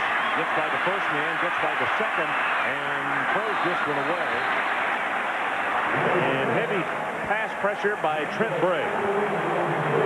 A new quarterback, you're going to blitz him. Trent Bray, the linebacker coming in. They moved him out of the pocket, got him on the move. And Jamarcus shows you great athletic ability to throw that ball away.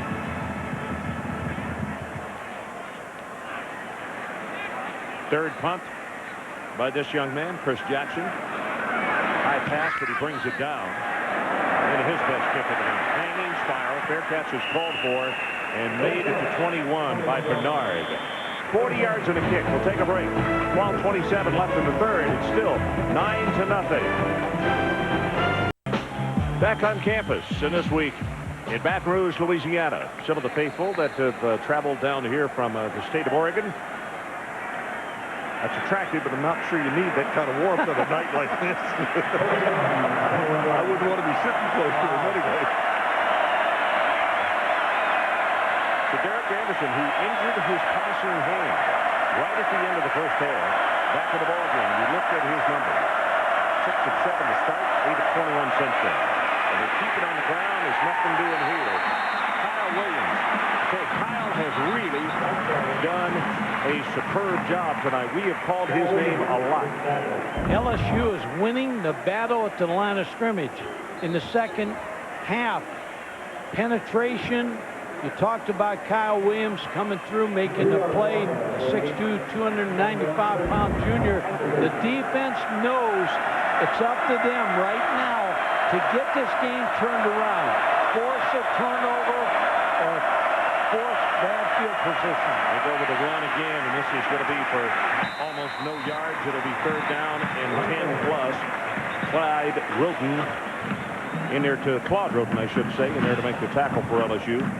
Williams, who has had such a good night, trying to replace Chad Lavallee, the outstanding defensive tackle, who graduated this past year. Chad Lavallee. He was like a guy like Swancutt, but would play every play like it was a national championship game.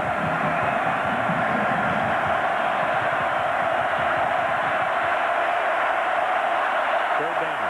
They need to take it to the 32. Pressure from behind, gets it away, and that ball is almost intercepted, and guess who? Kyle Williams, who's all over the back of the ball carrier, and he had a shot at picking that off. Corey Webster coming out of blitz. On his own blitz run and dropped off Kyle Williams. He was right there for the screen pass.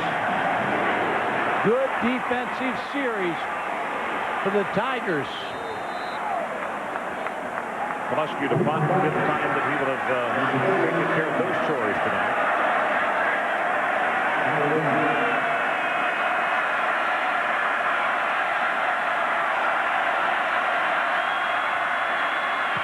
LSU's got the return on. Good hanging spiral. And Scott Green's going to let it go, and it'll go out of bounds around the 37-yard line. So we'll take a break. 10:57 left, third quarter. Oregon State continues to lead 9-0. Anderson on the far sideline, toweling off. Very wet and muddy out there on that field. Of course, imperative that the quarterback keep his hands as tidy as he possibly can. Keep them clean. Jamarcus Russell, his second consecutive series. Play action, and they're going to throw the bubble screen, and a dive will come back and pick it up to make sure that it was not a backward pass. Jamarcus Russell, 6'5", 248 pounds. He's a high school phenom over in Mobile, Alabama. Was a highly recruited quarterback, came down to Florida, LSU. As Marcus Randall waits for another chance. Ali Broussard comes into the ballgame. First time we've seen him, sophomore out of Lafayette. Outstanding, very strong tailback. Bad snap, and they fight over the football. Jamarcus Russell running for his life, and now he's going to be hit from behind and tackled at around the 31-yard line. Keith Ellison on the stop. The snap just come low. Came low. Ron, if he doesn't hit this pass, I think you have to go back to Randall. He's more experienced. See Ben Wilkerson going for a towel there, the big offensive centers. You look at Marcus Randall, who was the starter in tonight's ball game on the sideline.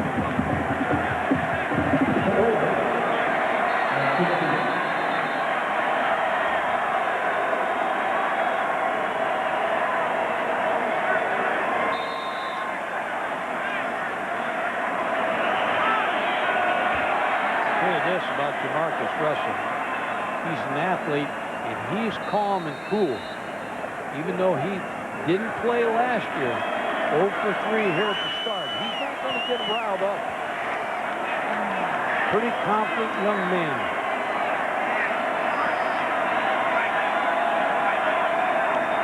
Third down. That was a little bit low on that.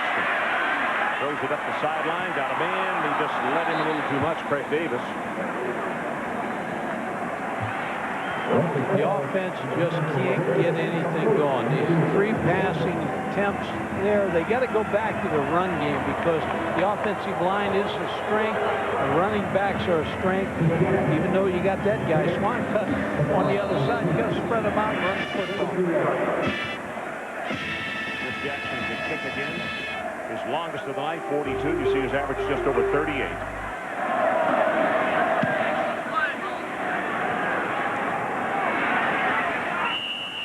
Fair catch is called for and made at around the 35-yard line by Bernard. Well, last year in New Orleans, actually this year, because it was after the first, Justin Vincent on the first play from scrimmage makes it 64 yards. He had 117 yards rushing against Oklahoma and was the MVP of that ball game. Meanwhile, the Tiger defense held Oklahoma in check. Marcus Spears with the interception here, and he'll take it in for the touchdown. LSU won its first national championship in 45 years with a 21-14 victory over Oklahoma. This pass out in the flat by Anderson is caught by Haynes and then pushed out of bounds. And the trophy is there on the sidelines tonight. And Ron, we've seen both these teams. USC last week struggled in the first half, came back and won the football game. Reggie Bush had a big outing in that game. Liner got hot late in the game. LSU still can win this football game.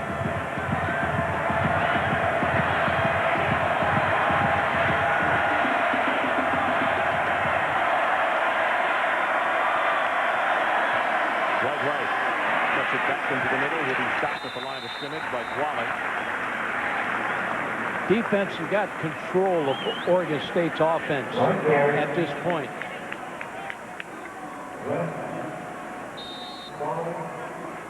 There's still a question whether Derek Anderson has a hand injury or not. Third down and 5.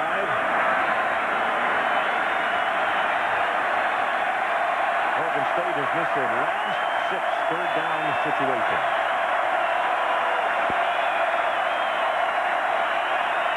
Tigers still blitz, and here they come. It's a quarterback draw, and he goes right down.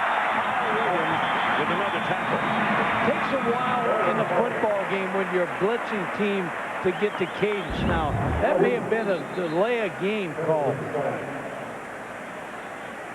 We get another play. Against the offense, 5 yards, repeat third down. Where that flag appeared, Mike Riley gets another chance. But LSU has timed up the starting count. The blitz is hit in the right areas. Sir Henry Anderson was injured, went to the locker room. May have been cramped. I say drinking. He's drinking a lot of fluid there. He is the starter at right defensive tackle, so good to see him back out on the field. The go-to receiver is Haas right here on the inside. Mike Haas. Third down. That'll take it to the 45. Anderson, incomplete. Gillette, and boy, he was covered completely by Corey Webster. Did not throw that ball very well either. Derek Anderson slipped out of his hand. Defense did their job again. LSU 6 times that he has kicked this evening.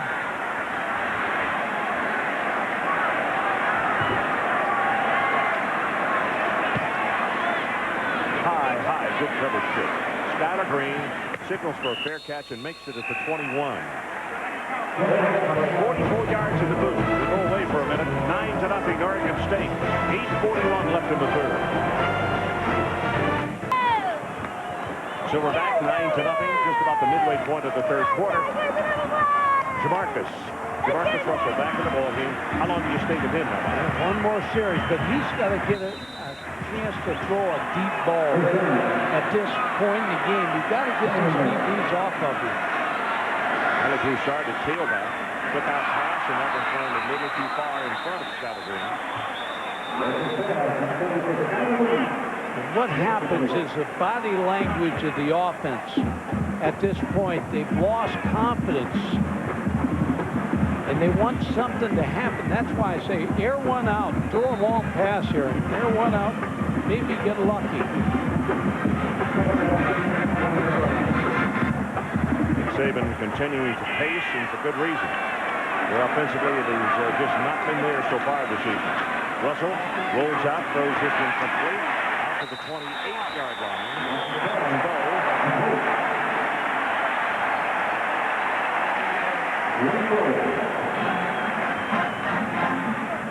Jonathan Pollard got out there to make the stop. Flat route to Dwayne Bowe, number 80. Well thrown by Jamarcus. Still big third down here. He's got to pick it up. He could take it to the 31.5-yard line. You can see the yellow line. See if they can reach that juncture. They do. A down with the catch, and let's check in with Davis Reese. All right, Ron, an historic night in the SEC. Sly Kroom, the first African-American head coach in the conference, leading Mississippi State against Tulane. That's Darnell Jones going in for a little icing. State rolls over Tulane, 28-7, and when Sly least suspects it, the victory bath. Sly Kroom, victorious in his first game. Darius Norwood over 100 yards. And look at this, second half, Ole Miss trailing Memphis by 4. Tell you what, Williams for Memphis is as good a running back as anybody has in the country. There's a dive, catching the pass, top running. It does. He takes it to the 45 as Cedar finally wrestles him down. Jimbo Fisher is real important right here. He's the offensive coordinator, and he's doing things that Jamarcus is getting some confidence with. Short passes, there's a quick screen to Adai in the flat passes, and Jamarcus all of a sudden looks like he's getting in rhythm. Alex Broussard continues to operate a tailback. Give it to him, and he's loose. Broussard down the far sideline. The 40-yard line for the score. Fresh legs coming into the football game. Show good speed as he breaks outside. Gets a handoff, gets a good block. Nate Levings, yeah. Levings, and off in the secondary. Mike will tell you something else about Broussard. He's not only strong because he's a big running back at 235, he's also the fastest of the running back. And that extra quick step got him outside. But your point about him having fresh legs also is well taken.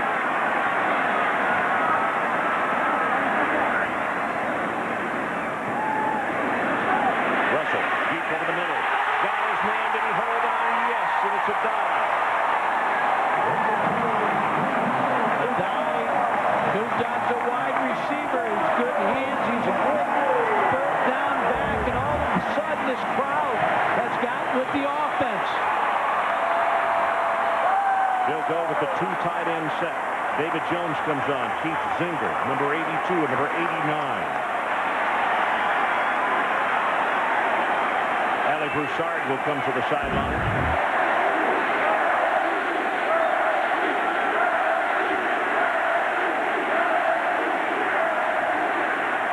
Justin Vincent, a tailback. They fake it to him, looking for the end zone. Got a man out there, and he just threw it a little too far ahead. It was Justin Vincent. the right idea. Yeah. You like when the quarterback goes to the right receiver, just overthrew it. But he's got bounce in his step. Now the offensive line has a big bounce. They finally have figured it out that they can score. Deepest drive of the night tonight. Oregon State's 18-yard line. This is the 8th play of the drive.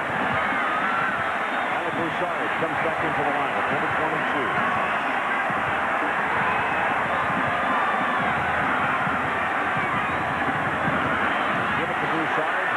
Puts her head down.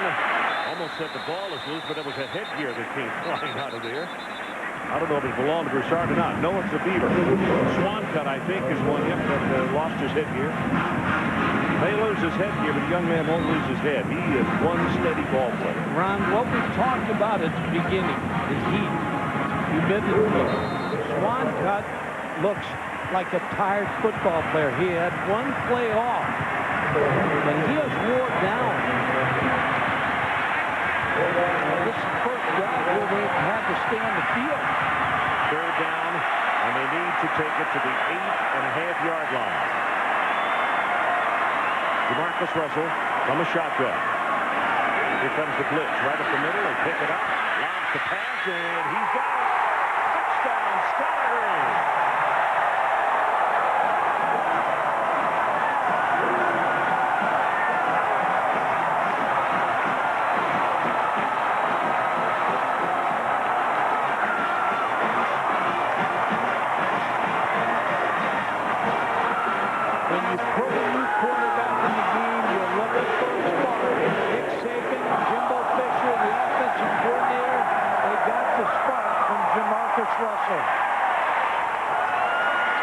Jackson to attempt the extra point to make it a 2-point game.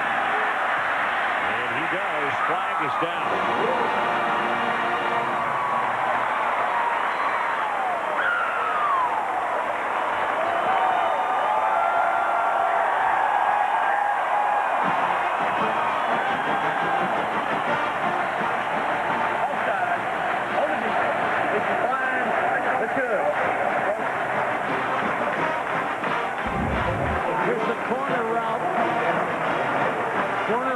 The touchdown, Skyler Green.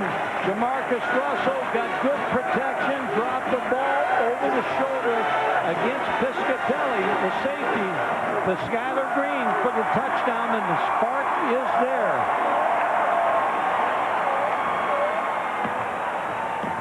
One of the first guys to go off the side of the field. Here's Nick Saban, happy with this decision. Marcus Randall was one of the first to Marcus Russell when he came off the sideline to shake his hand. That's a team effort. Exactly. I mean, it doesn't mean that there's a new sheriff in town, but it could mean that they just got the Brasso out of the bottom drawer and they're going to start polishing it up.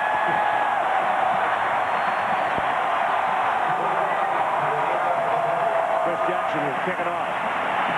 Well, for the first time in a long time, this crowd is back in the ballgame. Like your point about the defense of Oregon State is huge. I mean, that's the longest I believe they've had to stay on the field all night long as far as number of plays and time off the clock. This is about the time the heat kicks in.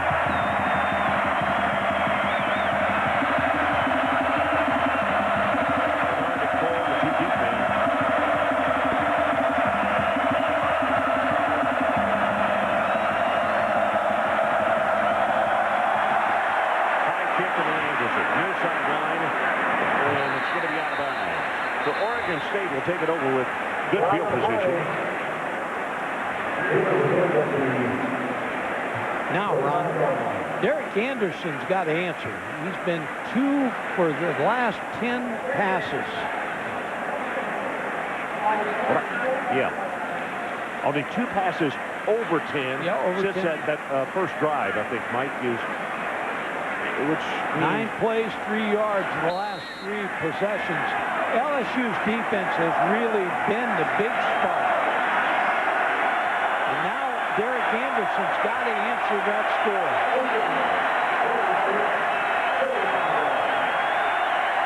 Ryan Cole will open up the tailback. LSU's corners come up to play bump at the line of scrimmage, and then inside they play a little bump with the running back. It's going to be a very short game. Because of the rainstorm here earlier, the BYU Notre Dame football game will start over on ESPN2 at 9:30. That's 9:30 Eastern Time. As soon as this game is over, we will switch out to the BYU Notre Dame game back over to ESPN. 9:30 Eastern Time, ESPN2. As soon as this one's over, it'll come over to ESPN. LSU shows blitz. Here they come off the corner. Flag is down. Now another.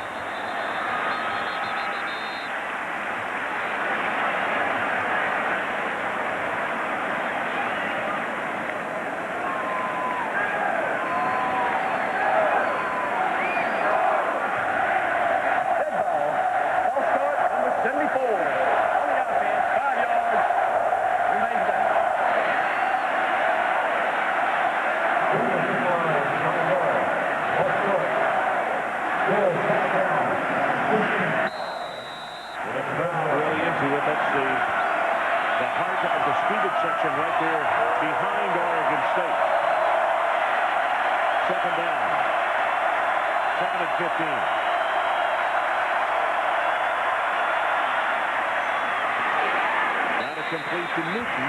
He takes a good shot at the 36-yard line. All short passes for Oregon State. Derek Anderson sets up before the rush can get to him. Hits Joe Newton, his tight end. Option route where he just turns away from the linebacker and makes the catch. Travis Daniels was the man who put the short tackle on. You look at the numbers on Anderson. Right checks back in at tailback. Third down, 9 to make is the 45.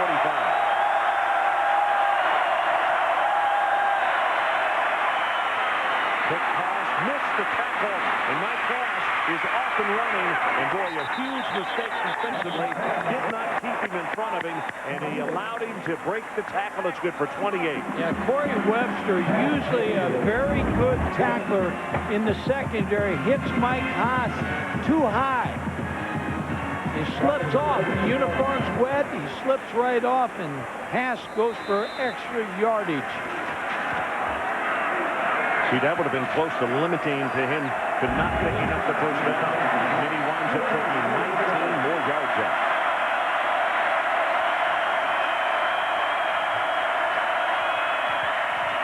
Running play. Nothing. The junior out of Bastrop is there to make the hit. I talked about the defensive line for Oregon State being a little tired. I think the offensive line, Claude Roten came through scot-free to make that tackle.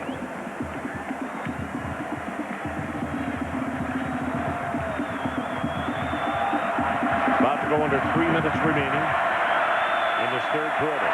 2-point game, Oregon State, 9-7.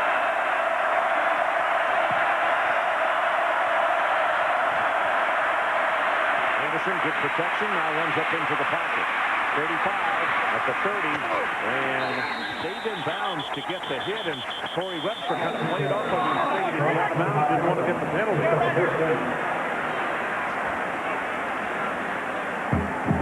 Derek Anderson's hurt. He's a gamer.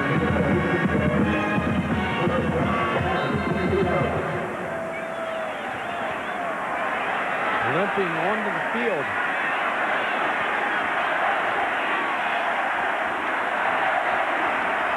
First and 10, Oregon State trying to answer following the LSU touchdown. Hands it off to Cole. Right guard, being tackled. First man there is Price, the strong side linebacker. I've been impressed with Derek Anderson. If he does have an injured hand, and that's the reason they're not throwing the ball deep. He has been a guy that you could tell his uniform. He has played this football game intelligently. He's had a couple interceptions that he didn't get picked off, but here's when the last play before, it looked like he got his hip. Second down, swings this one out, and he's got it to Cole. Missed tackle, and Cole is going to pick up the extra yards and the first down. So poor tackling by LSU's defense on this series has been the difference. You're right. Starting with Corey Webster too high. And on this play, Ryan Cole gets a little flare pass. Here's a missed tackle by Lionel Turner, second in tackles last season. Mike, I was going to say, the two guys who have missed the tackles are two of the most sure tacklers on this LSU Tiger defense. Good drive by the Beavers.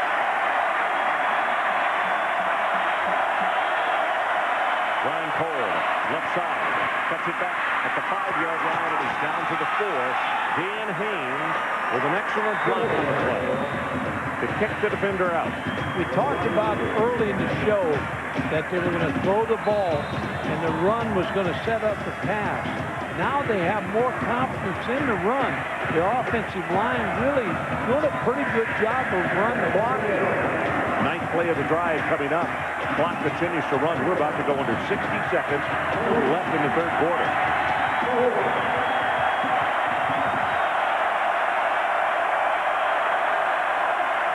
They almost ran out of time. 1 second when he called the timeout. So Anderson calls a timeout, and it stops the clock at the 5:52 seconds. 52.3 actually is what we have left in the third quarter. Talked about Mike Riley choosing to play this football game. ABC's Monday Night Football officially opens its 35th anniversary season as the Indianapolis Colts take on Super Bowl champion, the New England Patriots. Nick Saban, they were together at the Browns when Belichick was the head coach. Nick Saban was the secondary coach. Picked up a lot of defense from Bill Belichick and also picked up from Jerry Glanville. He was the first guy to hire him from the pros. George Perlis, another guy with a pro background, taught Nick Saban.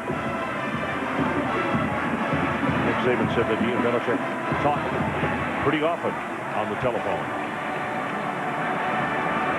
So the situation here, Anderson saved a crucial 5 yards. They were about to get a delay of game, called the timeout, and so the ball sitting just outside the 4-yard line.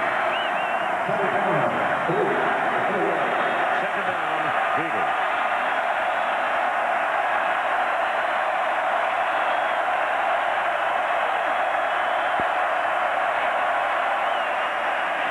Right over the middle, wide open, touchdown, Wheat Brown. Well, you got to give Paul Chris, the offensive coordinator, just a A for his play calling on that drive. Missed tackles, as you said, but great play calling by Paul Chris.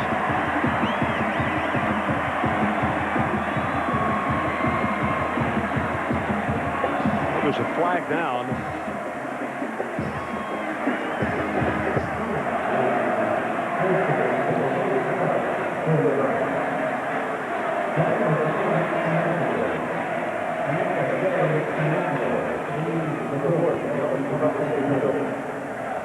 They have a dead ball, delay of game against the offense.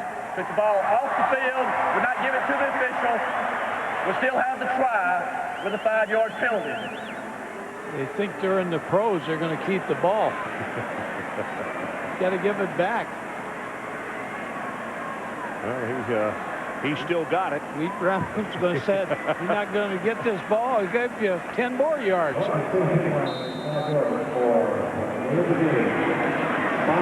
Cerna to attempt the extra point and moves back, as you can see, following the penalty. And he hit the upright again. Tell you what, he's been perfect. I mean, he nailed it square in the middle both times. 15-7. That's big, Ron, because it's still an 8-point game.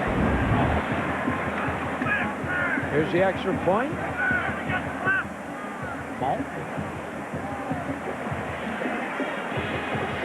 Wheat Brown lost him 5 yards to keep the football.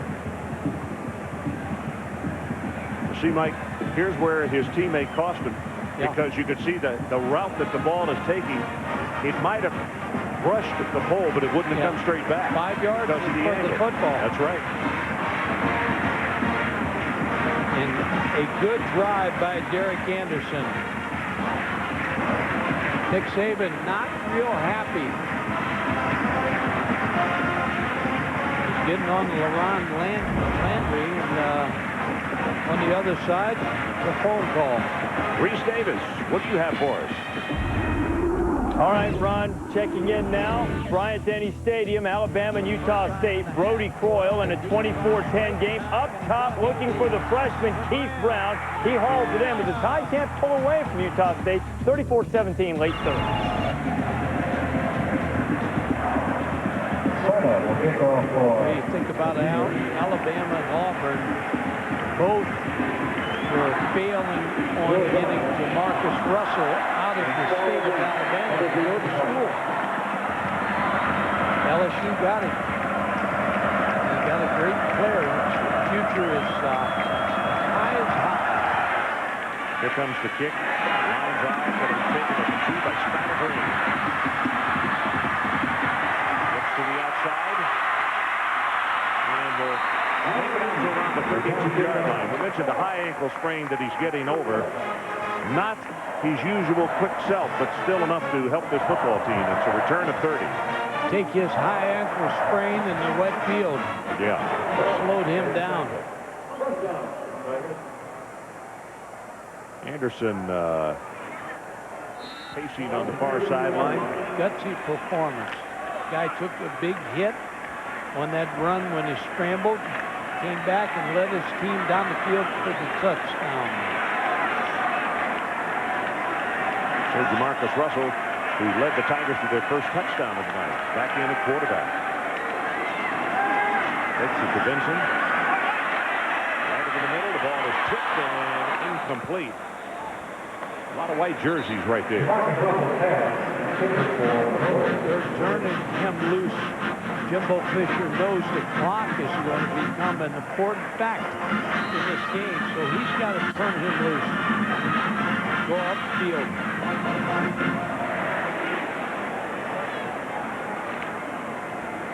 A reminder on the program, though, BYU Notre Dame will kick off at 9:30 Eastern on ESPN 2. And immediately following the conclusion of this one, the game will be moved over to ESPN where we are. Ryan reversed the pass, got it there, and it's incomplete. Nice defensive play as Piscatelli got a hand on it. Ron, he got beat for the touchdown, but he lays out on this play. Savvy Piscatelli. Watch him lay out, give effort against a dive. That ball was in there. That was well thrown by Jamarcus Russell. Should have been caught. Thrown across his body against the grain, and it was there. But also Piscatelli, as you said, by him laying out, there was just enough distraction. Everything comes easy for Jamarcus Russell. You can see why he's a great high school quarterback. Third down, Tigers only 2 of 11 on third down conversion. Boy, that's a good pickup by Benson on the block. Pass is tipped and incomplete. And that's Browner who came up to break up the pass. Nick Saban wanted interference on Skyler Green, his wide receiver from Browner. Browner is really an outstanding corner. Very physical, yeah. 6'4", 202 pounds. Jimbo Fisher said he plays with an attitude. Tell you, we need to also keep that last play and take a look at the job that Justin Vincent did on the blitz. Oh, he not only picked him up, he destroyed the defender. Excellent job. Hanging spirals and a barely turnover on the run. It is caught. Bernard. And let's go back to Reese Davis. All right, Ron, a game that many have tagged as a potential upset, Toledo and Minnesota. Minnesota driving the freshman fullback, Justin Valentine, taking it in rather than Lawrence Maroney or Marion Barber III. But Bruce Gradkowski had the answer for the Rockets, and it's Lance Moore, who led the nation in catches per game last year. Waltz is in. We're locked up at 7. Okay, Reese, our situation, 15-7. Oregon State got the upset going right now with just under 12 seconds remaining in the third quarter. Wright gets the handoff. Right carrying ball across the 45-yard line. Dorsey comes over to make the tackle on that one. And that's the end of the third quarter. So we'll take a timeout. Oregon State, a 3-touchdown underdog, is up by 8 as we head to the final 15.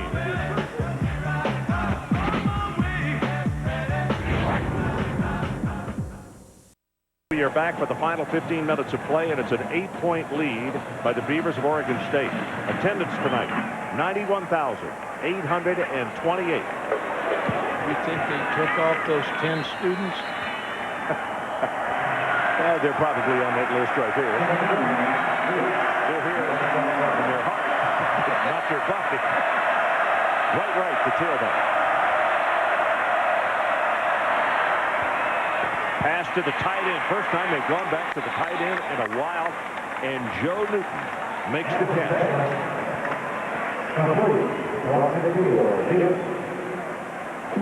So a reminder, a program note, it is just past 9:30 Eastern time. But over on ESPN2, Notre Dame and BYU are kicking off right now.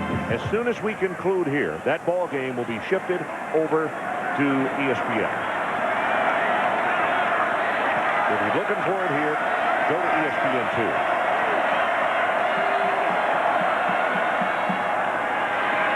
This running play is going to go short yardage to around the 35-yard line. Mike, here's an interesting note. How long it has been since Oregon State pulled off a victory like it would be huge here tonight. They have beaten a top 3 ranked teams in '67, number 1 FC and number 2 Purdue. And Mike Riley knows he's got a program that's getting better and better out there. Dennis Erickson recruited very well to Oregon State. Mike Riley's the kind of guy that's going to sit in that program. He's going to be there for a long time. But they're going to build it. About to increase the size of the stadium by 8,000 seats. As Anderson throws across the middle, now there's nowhere close. Joe Newton, I assume, the intended receiver. Ron, go back to those 2 extra points. Big. When he hit the crossbar. Yeah, those 2 and an interception that he threw back in the first half when they were going in. And at least for 3 points.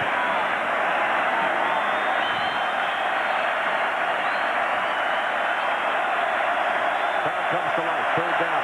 They need to take it back to the 27-yard line. LSU showing blitz coming up tight at the line of scrimmage. Here they come.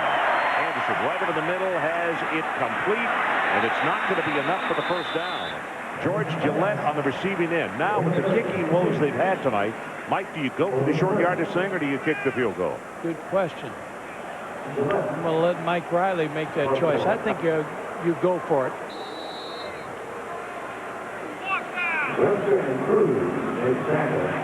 Looks like that's exactly what they're going to do.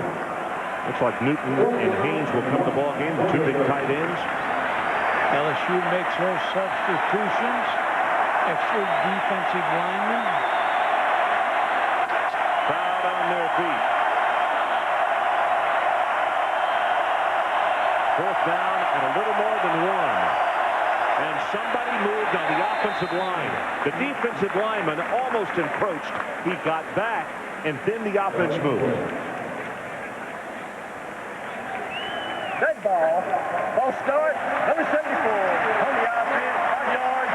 It remains full time. Jason Purdue.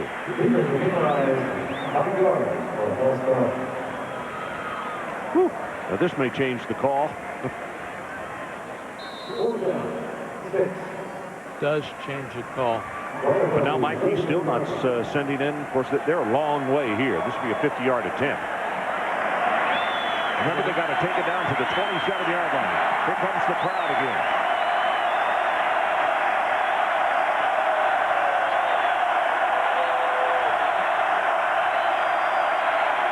Right up the middle, gets the pass away, and it's incomplete. Corey Webster had the cover, and again, Kyle Williams with some really good pressure inside. Corey Webster, who missed the tackle in a key drive, is all over Mike Cass. Ball thrown behind. Saban knows that his football team now has given the offense pretty good field position where they would have been if you punted football. They should have given them a mental lift the way that defense is played here in the second half.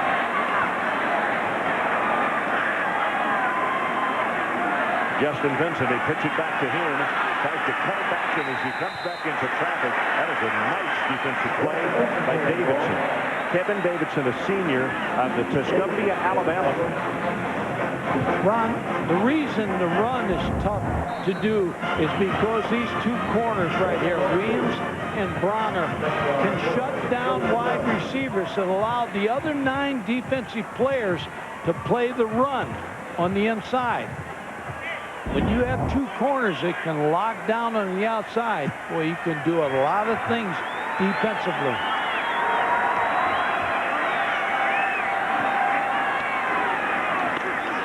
DeMarcus Russell off balance, still plays the pass complete, and it's Vincent, and he is stopped just across the 35, so it's going to be third down LSU. They need to take it out to the 43-yard line. And Trent Bray was still another tackle. We will check on the number of tackles that he has, but Bray has been truly outstanding tonight. Well, tonight's key stat is brought to you by Burger King, having their way. Defense has held LSU 2 of 12 on third down conversions this evening. And this one might be the most important right here. Yeah, you're right. With 11 2 and 13. Talk about Bray. He's got 9 tackles tonight. Russell standing tall in the pocket. Ball is incomplete. Pretty good hit right there on Joe Adai, and he finally gets up. Got a pretty good shot. They'll hit you. The Beavers defense are gnawing on LSU's players. Eric Anderson, the redshirt freshman out of Phoenix, is the guy who came up with that big hit. Beavers, they can chew, right? They chew through the wood. They're chewing through LSU's receivers. Remember this, LSU only gave up 17 touchdowns in 13 ball games last year. They've given up 2 here tonight. Here's the kick. Driving foul, far and away the best one tonight. Foul will turn over at the 18. Bernard gets by 1 and does not get by 2 or 3. Stopped at the 25-yard line, so we'll take a timeout. 15-7. Welcome back to college football Saturday prime time. 15-7. Oregon State, a huge underdog in this ball game, and right now they're looking at 11 minutes and 26 seconds. They need to get off the clock and also take care of the football on offense.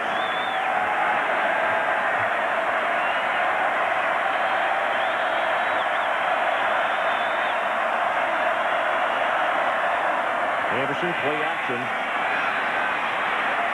Now under pressure, throws this one way downfield and way out of bounds. Ron, you talk about the significance of this football game. We saw USC last week. They came back in the second half. LSU on the ropes at this point in the football game. So the number 3 spot is shaky. You all right? We'll see if the defense can come up big again. They did on the last series. Second down and 2.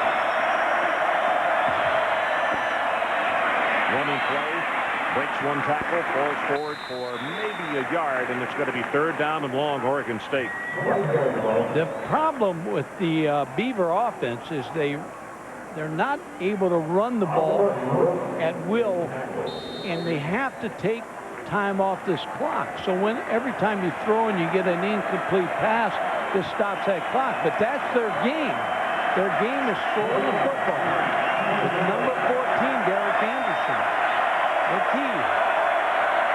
Here we go, third down. Need to take it to the 35.5-yard line. Packers showing blitz, and here they come up the right side. Anderson steps up, going to be sacked. wisely, because he didn't try to force the football. LSU coming with a blitz. Lionel Turner, number 58, gets blocked, comes off the block, makes the hit on Derek Anderson. Turner and Landry combining on the stop. And here comes the punt. LSU standing back at the 10-yard line. Special teams, I think they're short one man on Oregon State's punt team.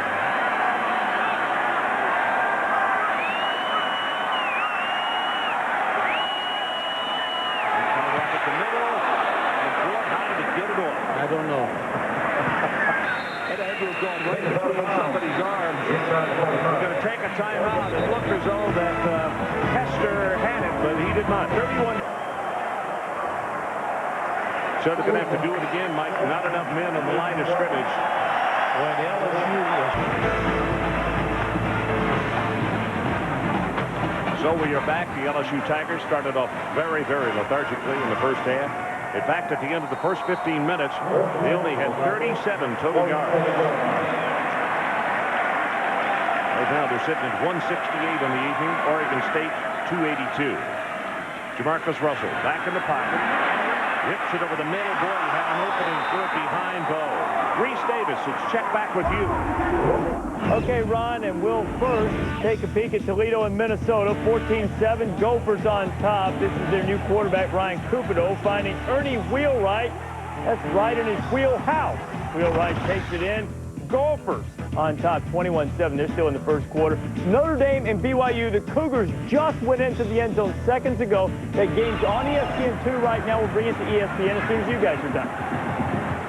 Okay, Reese, thanks very much. Our situation, 15-7, Oregon State on top. Second down, they go with a run, and it's Ali Broussard who will be stopped after a gain of a couple.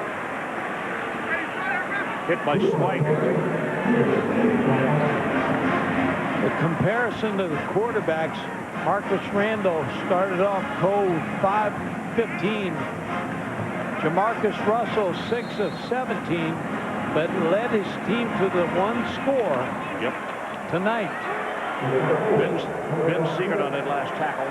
Mispronounced his name. I apologize. Sophomore out of Glendale, Arizona. LSU third down conversions, only 2 of 13. Right here, they need to take it to the 36-yard line. Russell steps up. He lost the handle on the ball. I believe it's been recovered by Oregon State. They'll say incomplete forward pass. Boy, I tell you, it looked like it slipped out of his hands before he threw the football, where he showed bad snap. See the movement? I don't think anybody hit it, did he? Yeah, no, he just slipped out of his hand.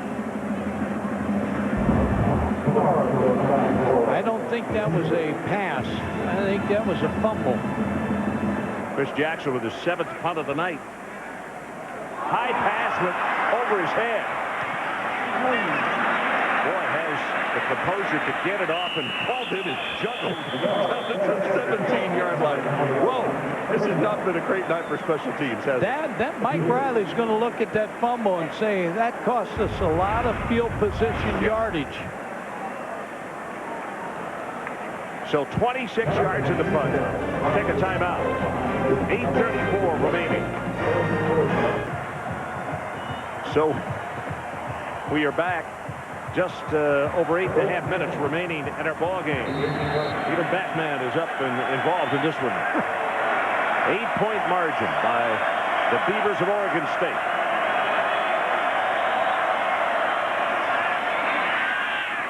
Not much of the running play. As Brian West comes over defensively to make the tackle. Mike, you're right. I don't know if Anderson did injure his hand at halftime or what, but there has been a reluctance. They have stayed away from throwing the football nearly as much as they did in the first half. The other thing they're trying to do, Ron, is make this clock disappear. They're not a running football team. Now, last year, Steven Jackson would have come back for his senior year. They could have done that. Mike also into the comment on the fact where the tight end is lined up in the slot. They sent him on a pattern this time, but they've been using that as a blocker. George Gillette makes the reception right there. We'll talk about it more in a moment. Let's go back to Reese Davis. Reese. Okay, Ron, I told you a moment ago that BYU just scored. As I was updating some scores, this is how they did it. Na'ufahu Tahi going in for the Cougars, and Notre Dame is down by 7. Game's on ESPN2. We'll switch it over here when you guys are done. I understand why he doesn't have his name on the back of his uniform. Not that much thread in Provo. LSU defense the second half has played their heart out except for one drive where they missed a lot of tackles.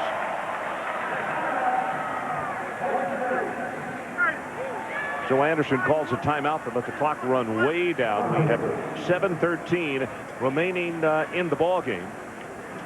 Now, Mike, I'm kind of catching you off guard here, but I want to ask you a question that seems to keep sticking out in my mind of what they have done on running plays. I'm speaking of Oregon State with the tight end standing him up in the slot, and they've changed their blocking on that. They've done a nice job of doing a better job of confusing LSU and also keeping outside contain from coming in. They've done a good job with 2 tight ends on this on one side, stretching the defense, giving them one more gap to defend. So they've done a good job of scouting LSU over the winter time when they made this game, in the spring and summertime. They got a pretty good beat on this defense. You know, a lot of people might have said there's a country and western song called "What Was I Thinking?" and it may be the head coach at Oregon State might be humming a few bars of that, but I'll tell you what, right now he's looking at 7 minutes and 13 seconds to get off the clock. He's got an 8-point lead, and I'll tell you what, he's not going to be asking what was I thinking if he holds on to this one. What an upset this would be. I'll tell you what he's thinking right now. He's thinking about his punter, because LSU's almost blocked the punt for the last 2 punts. So if they don't pick up this first down here, they've got to punt the football. LSU is connecting. Crowd will let you know. 3rd down, they need to take it to the 28. It's Landry coming down the blitz right up the middle. Anderson is sacked at the 11-yard line. 4th time to get back in tournament. It's Lionel Turner. Lionel Turner, second leading tackler on this football team last year, comes through, number 58 on the outside. There's not enough people to pick him up. Ron, this is you got to hold your heart on this play if you're a Oregon State Beaver. Palescu. You can see where he's standing about 2 yards deep in his own end zone. Here comes LSU. They're after him, and he gets the kick away. Nice job. Hanging spiral, not real long, but he got it off and away from the return man. And he's going to wind up really in very good position with a 43-yard boot. That was big. Well, it's in the hands of the redshirt freshman, Jamarcus Russell, to hit some passes because they're having a difficult time running the football. See the touchdown drive, 79 yards. Other 5 drives, no yards. That's LSU this half. These 2 corners, I've talked about them all night, Browner and Williams. They have shut down these outside receivers.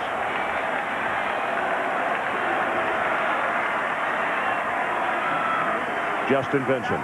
They send him back inside. Behind the blocker, has 5, 6, maybe 7. It's called 7. Trying to cross him up, but also bring him back a little closer to a base defense. Spread them out to run. Reduce their front. Make them get in coverage so you can run the football. Keep your eye on number 90, Bill Swancut. Andrew Whitworth, number 76, the offensive tackle, will be doing just that. Vincent's got 47 yards, Mike, on 14 carries. Gets it again. If hard at the line of scrimmage, he's not going to have it now. They're going to 3rd down, about 1.5 yards. Seeger steps up into the pocket to make a tackle. Nick Saban, at this point, is thinking 2 downs to pick up this first down. The 2 runs I believe they'll still run this football here to try to pick up the first down. The clock is really running away now. 5 minutes and 20 seconds left. Oregon State's offense tonight, 180 yards, average 288 yards in 2003. They got the first down as he takes it off the right side. That's Joseph Battelle on the carry. That'll stop the clock for a moment at the 5:01 mark. Secret again with another tackle. Trying to help the redshirt quarterback with the running game. You have a veteran offensive line led by Ben Wilkerson, the center, to turn over the football game to that line. Early Doucette comes out to the right side. Keep an eye on him, the big freshman out of St. Martinville. Play action. Here comes pressure. Russell runs away from it. Now throws the ball. It is too called. Boy, if he gets that down, as Seegert was the man coming with the pressure. He gets that down. Skylar Green still had position on the defensive back. Shows you what an athlete DeMarcus Russell is. Feels the pressure from the backside, sprints out under control and throws the ball just a little bit high. Houston on coverage, number 5. Yeah, Seegert had off-season shoulder surgery. And boy, he's not playing like it here in this fourth quarter. He has really been tough. Russell gets it out there, has it complete. That's enough for the first down to go. And it'll stop the clock at the 4.5-minute mark. It's a gain of 14. And nobody is leaving the stadium. Easy throw for DeMarcus Russell. Hit Dwayne Bowe on a flat route. He's working against a defensive back. Keith Ellison, the linebacker. When you don't play a nickel defense, Ron, you're sitting in there with linebackers against receivers. And they're working on Ellison.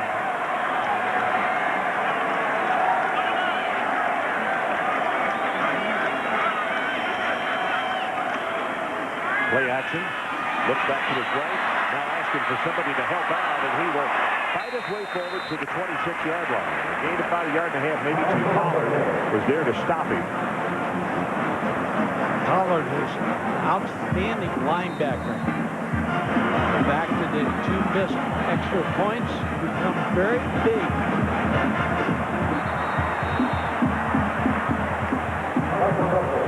Marcus Russell down. Cramp? I tell you, it does look like it, yeah.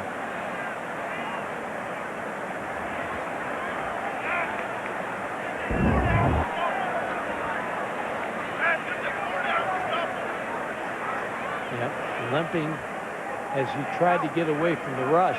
See, and then it came across the back of his legs, and this is when he tries to get up, and it's like that's when the cramp really jumped on him, and he tries to stretch out and touch his toes right there. Ron, Marcus Randall's going to come back into the football game. Has to come in for a play. He sure does. Let's go to Reese Davis and check with him. Well, there's Jack Marucci, the trainer, who's standing there talking to Coach Saban, explaining to him the extent of the injury, or if it is in fact just cramps.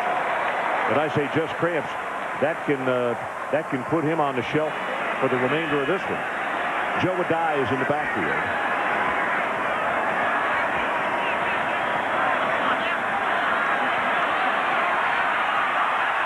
Marcus Randall, boy, and they are going to get a delay of game penalty. Well, when you stand over in the sidelines and not involved in the football game, and you come out there, pick up a delay of game penalty, and Nick Saban's talking about the clock. He thought the clock was set too fast. Checking with the referee.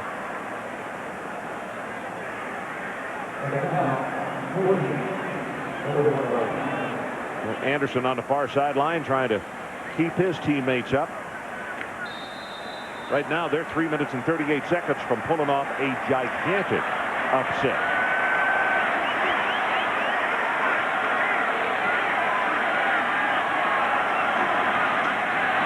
Randall sets in the pocket, gets his pass off, underthrown, and he caught it. A down. How many times in you seen it? When a ball is on the floor, the defensive backs run down. The guy who catches the ball is there trying to continue their cover. I want to go back to a dive. Comes out of the backfield against the linebacker, Trent Bray, number 44.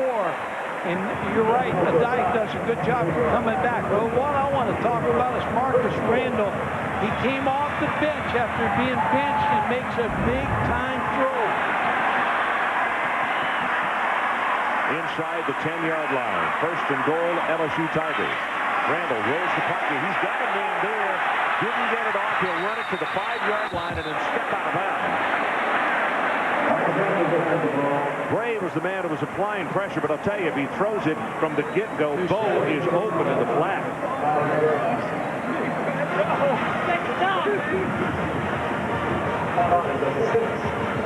This defense of Oregon State has played so well tonight, but their back is in the inside the 6-yard line. They have to come up with a play. Nice play of the drive coming up here. Second down and goal. Can't take a sack in this position. Right over the middle, too tall, incomplete. And the receiver is down. Early Doucette is down about 4 yards deep for the end zone.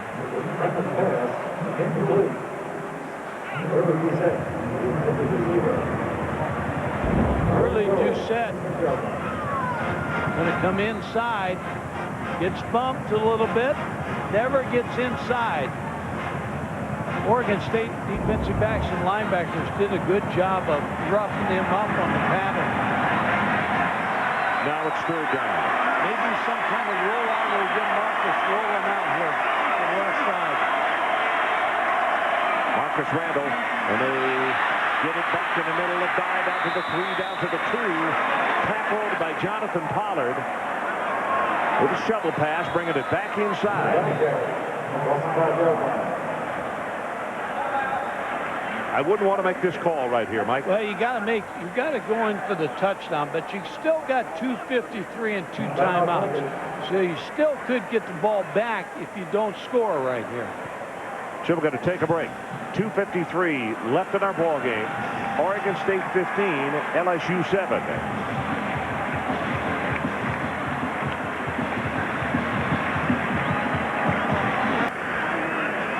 And we're back, and you're looking at number 4, Jamarcus Russell, the redshirt freshman automobile. Cramps and all, he's off the bench, and he's in here for this 4th down play. Ron, this is Skylar Green right here. Some kind of quick play where you get him open. Motion. Roll the pocket to the left.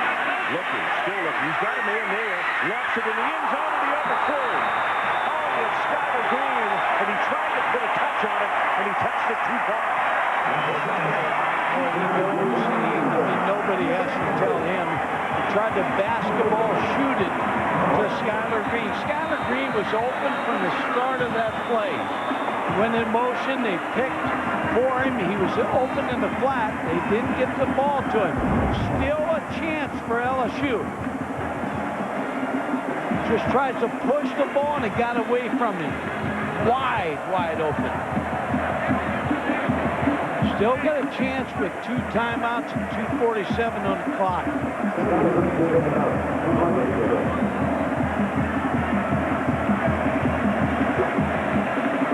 Mike Riley seen everything on the sideline tonight. Now he looks up at that clock and he said, now I got to get 2:47 off there. It's been an eternity here in the 4th quarter as Green is being helped off the field.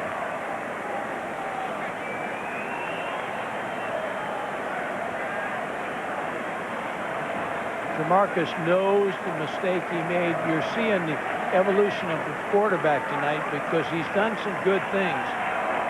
Just needs playing time to get ready. This is where you hope your offensive line, if you're the Beavers, that you can get a couple first downs running the football.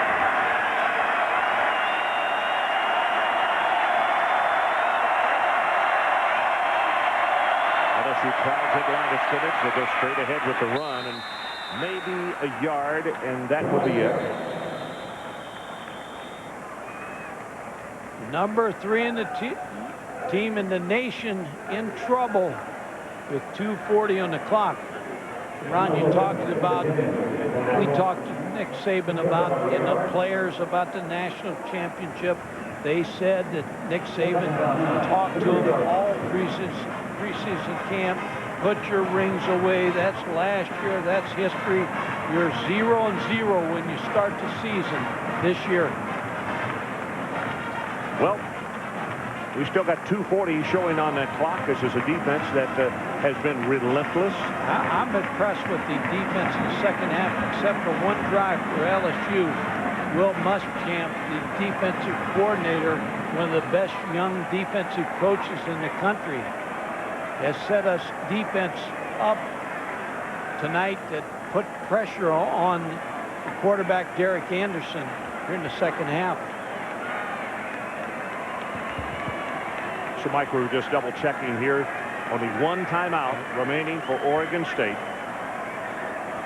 And it is a second down. They gave him about a half-yard gain on the play.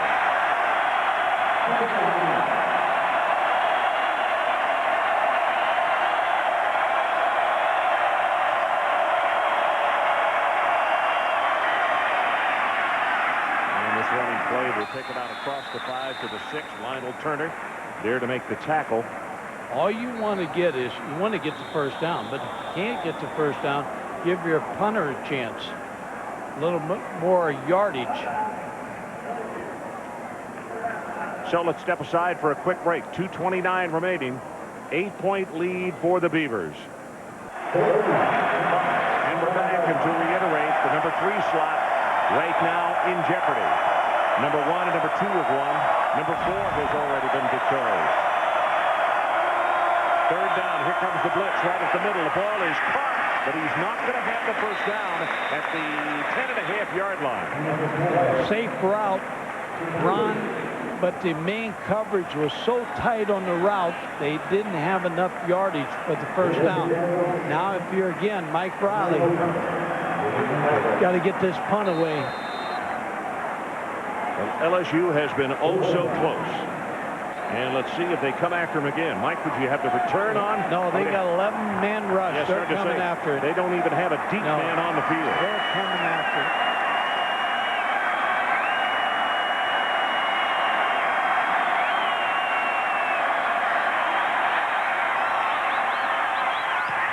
Got it away. And it's a good spiral. Then a turnover. It takes an Oregon State bounce all the way down to the 30-yard line, 35, I beg your pardon. And boy, put an asterisk by that play right there. That is a 54-yard boot. That was a great snap and a great punt.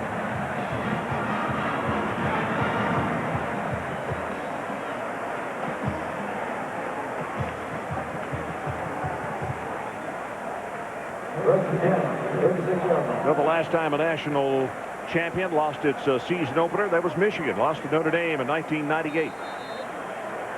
Tigers still have 1:38 seconds, though.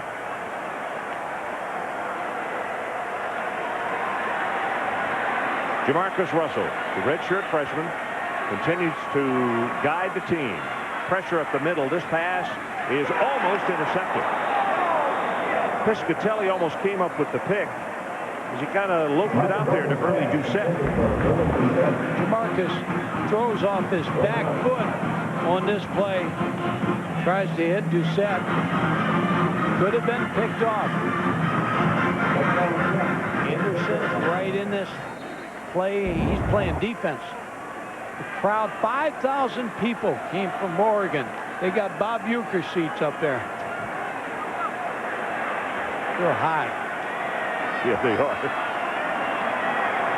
They're going to be even higher if they pull off this victory. 1:33 remaining. Gets this pass out. And that one a little too high for Justin Benson. And now it's going to be third down. Ron, if he completes that pass, Vincent had some running room. Not going to go all the way, but going to stop the clock with a first down.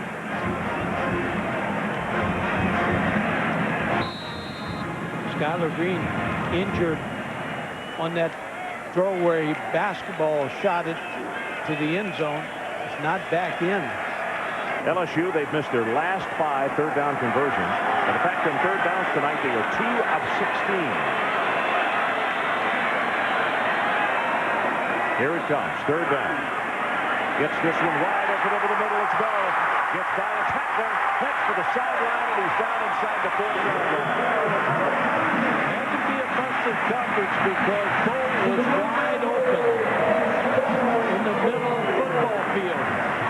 There's still a minute 20 seconds on the clock for people who started heading for the parking lot. They better come on back. This is not over by a long shot.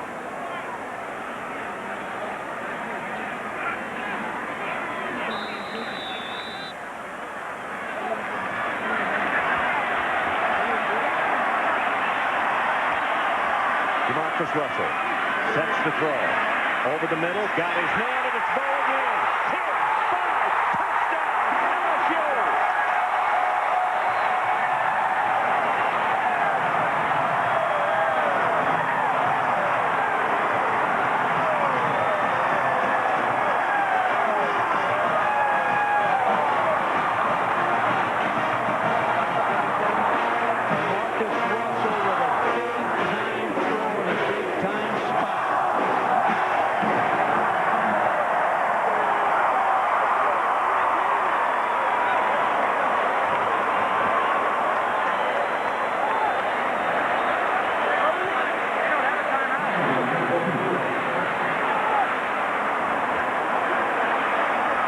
See that sideline.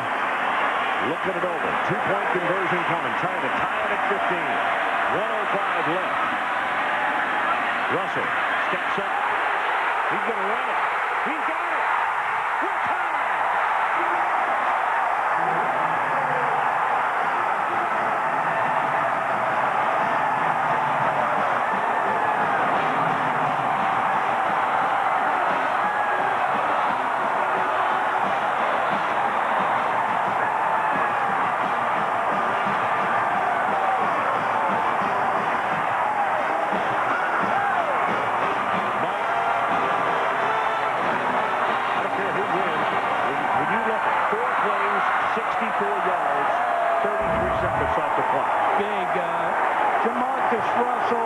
There is a new sheriff in town in Baton Rouge. Wide open right here in the middle. Bo was freed coming in on the slant route. Eric Williams got behind him, couldn't catch up with him, pulled up. 2-point play. DeMarcus Russell goes back to pass, sprints off to the right. Good vision, good athlete. He knows he can make it in the end zone. It's in there for the tie. And people forget, you look at his monstrous size, which is 6'5" and close to 250, but the young man can run extremely well. And he proved it right there. So Jackson will kick it off. We have 65 seconds left in this football game. People in Mobile, Alabama, watching this game, proud of DeMarcus Russell. Look at his kickoff. Well, he almost brought that thing back out. The back run to the 2 missed extra points where they hit the bar. Become big. Now, I want to point out one other thing. One of the reasons that this one was missed is because Anthony Wheat Brown carried the ball to the sideline. They got a 5-yard delay of game penalty, and I think they would have made that extra point. It was just that close.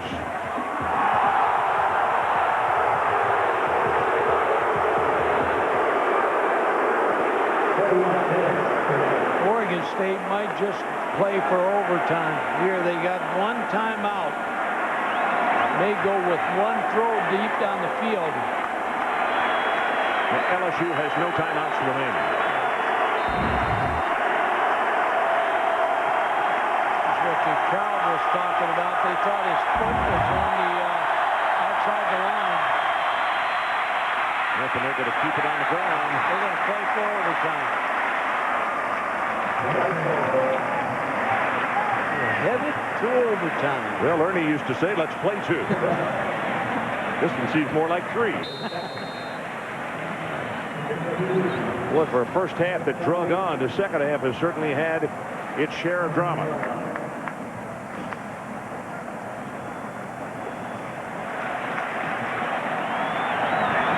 Both teams a little tired going into this overtime. Yep. Second down and 8. To see the game clock is at 25. Pass is caught by the tight end, then Wu. A monster blow put on Newton by Kwame. Well, I tell you, from the angle he hit him, he could have knocked that ball loose. You like the team that's just scored before they go to overtime. LSU seems to be on a high at this point. Listen to this crowd. They're on their feet. 2 seconds, 1 second. We're heading to overtime in Baton Rouge. We'll take a timeout. And as we head to the overtime period, it is LSU 15 and Oregon State 15. Let's catch our breath. So we're back in Baton Rouge. Boy, a noisy stadium right now. Tied at 15, heading to overtime. And the rules are coin toss, the choice of offense, defense, or into the field. Each team gets 1 possession from opponent's 25-yard line per overtime until winner is decided. No game clock, play clock only. And the team must go for 2-point conversion starting in the 3rd overtime. And as tired as these 2 teams are, I hope we don't have to go to a 3rd overtime. The advantage LSU.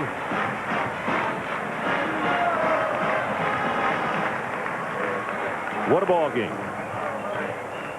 Oregon State, almost a 20-point underdog coming into this thing. And they have never thought that they were an underdog at all, let alone by that margin.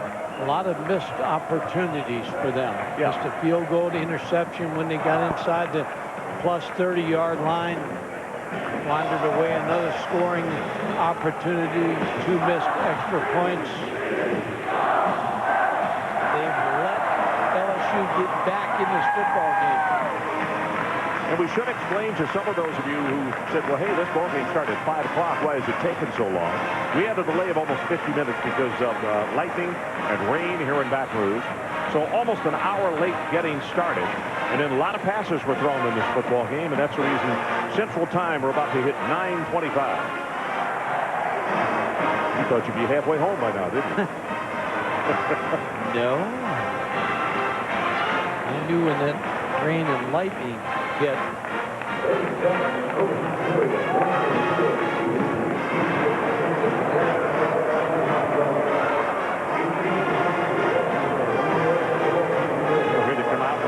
The flip of the coin. Everybody wants to go to defense first. All right, guys, I'm going to repeat what our options are, okay? You're going to call the toss, all right? Call the toss. Whoever wins the toss, you got a choice between 3 things. Going on defense, going on offense, into the field. I will remind you that you only have 1 timeout in this overtime period. 1 timeout per period. You call it, you make sure they hear it, okay? Tails. We call tails. He called tails. It is tails. It is tails with 1 toss. You want to go on defense first? You want to go on defense. Now you're going to pick the end of the field we're going to play on.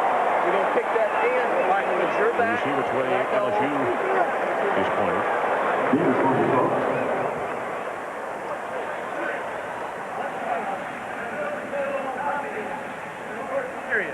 They're going to go opposite.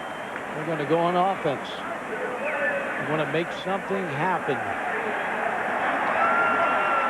And of course, LSU said immediately, all right, if we're going to play defense, we're also going to put you with our student section. There it is right there.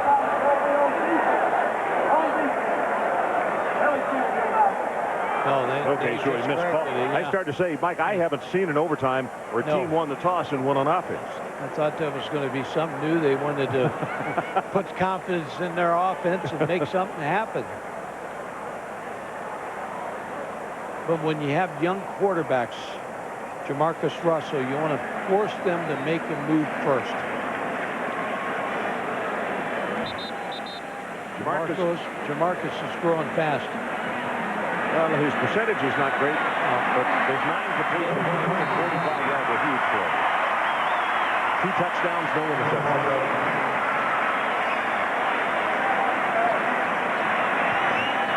And they'll open with Ali Broussard at tailback.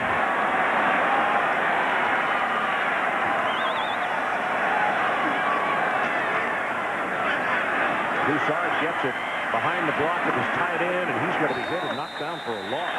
Yeah, Jones lined up at fullback that time. And Trent Brave on that middle linebacking spot is out there to make the stop. This is one series where you got to ask your defense because they're so tired. You see Eric Weems, number 8. They're so worn out, both defenses, that they have to get one more time, 4 plays, get off the field, force a field goal attempt, and hope your offense can win it.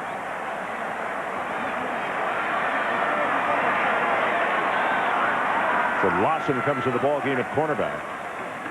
From the shotgun, gets it out in the flat, and hands it to Benson. Turns it back inside. Wiggles his way down to the 21-yard line. This is going to be 3rd down to LSU. They need to take it to the 15 for the first down. Safe throw for Jamarcus Russell.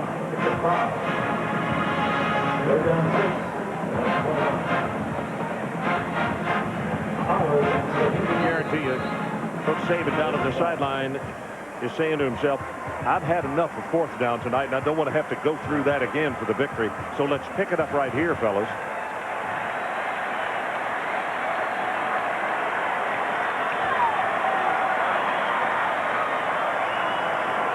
First overtime period. 3rd down and 6 LSU.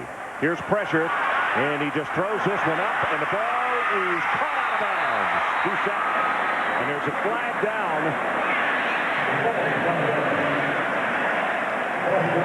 So Henry Anderson with some big pressure on the play. LSU saying the penalty is against Oregon State.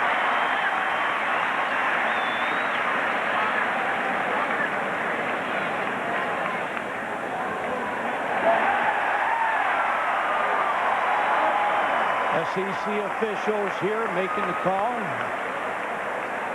See, hopefully we can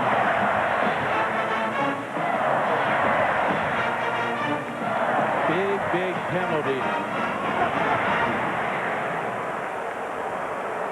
It's going to be called on Trent Keith Ellison. On the defense. The holding occurred before the pass. With the 10 yards, the line of gain is made. We have the first down. Keith Ellison, number 4, is going to get called for the hold. You're going to see it right there. He was holding on Doucette. It was a good call. So the ball is down at the 12-yard line. Penalties tonight against Oregon State, a total of 10 for 65 yards.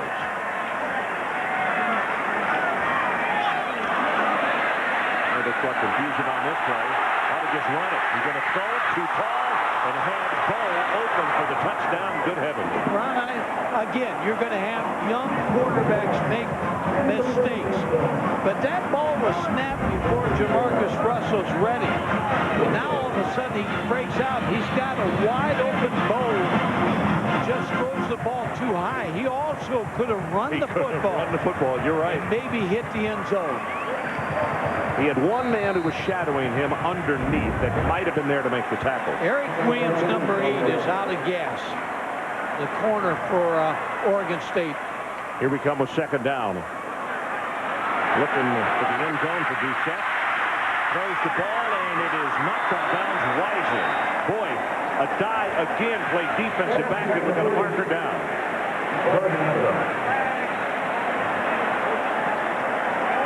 Another holding on Oregon State. And the difficulty right here is Jamarcus, I think, is suffering from cramps again, but they're going to have to take him out of the ball game again.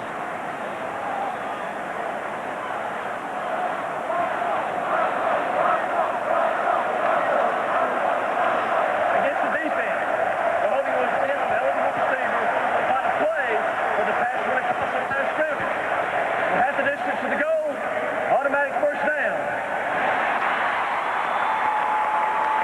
didn't hear a number on that call. I didn't either, Mike. I think the receiver's too set again, number 9, that was being held.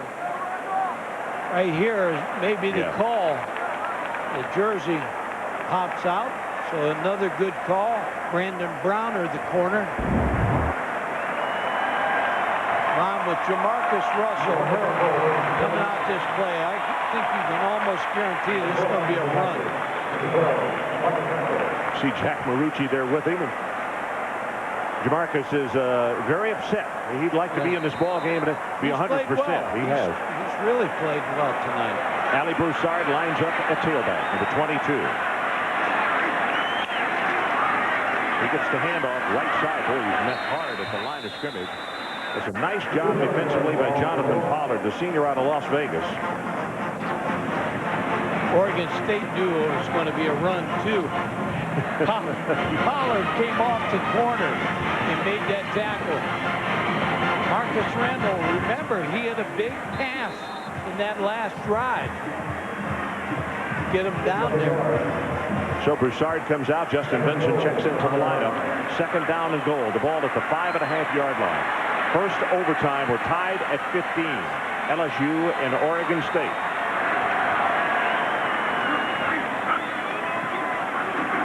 He's going to run it at the 5. Touchdown, Marcus Randall.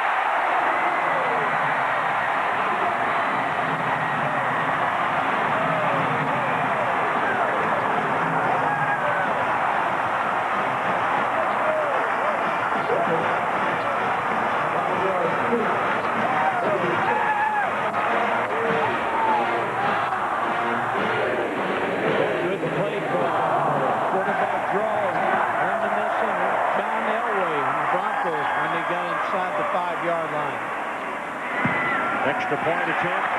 Up and he's got it. Marcus Randall runs the quarterback draw, gets a good block by his running back. Gets in that end zone. Mike, the interesting thing is they had a spy on him and he juked him out of the play. It's good for Marcus Randall. In this football game, complete a big pass that sets your team up for a score and run the quarterback draw for a touchdown. Jamarcus Russell continues to be worked on the sideline. Looks like it's back. He could be spasming all over his body, but they sure are. They're putting it at the base of his spine, that ice. At the base of his spine, that ice. Now this crowd trying to be a very big part in this overtime. LSU 22-15. Now it's the Beavers' turn. Deep over the middle. Got a man and it's overthrown. It'll be 2nd down and 10. Mike Cass, the intended receiver. The go-to guy, Mike Cass.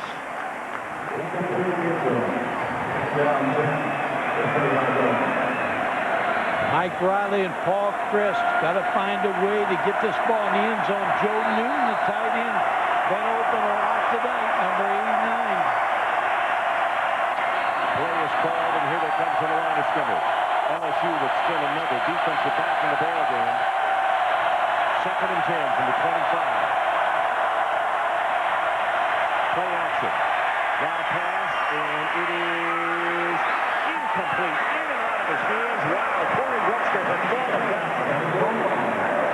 A lot of a good effort by Hawkins. Yeah, a lot of bumping going on there, Ron, on that reception.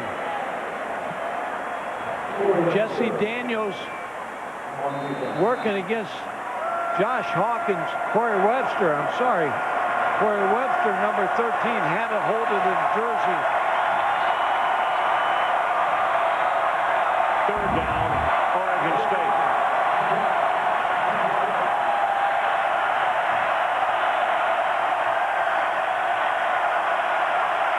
LSU shows blitz right at the middle. Here they come. The pass is complete at the 19-yard line. And once again, they go to their workhorse, Mike Hass. Boy, you got to love him. I mean, I see why he's their go-to fella. He just keeps on coming at you. Brought the sink here, trying to get pressure on Derek Anderson. Here's the ball game right here, Mike.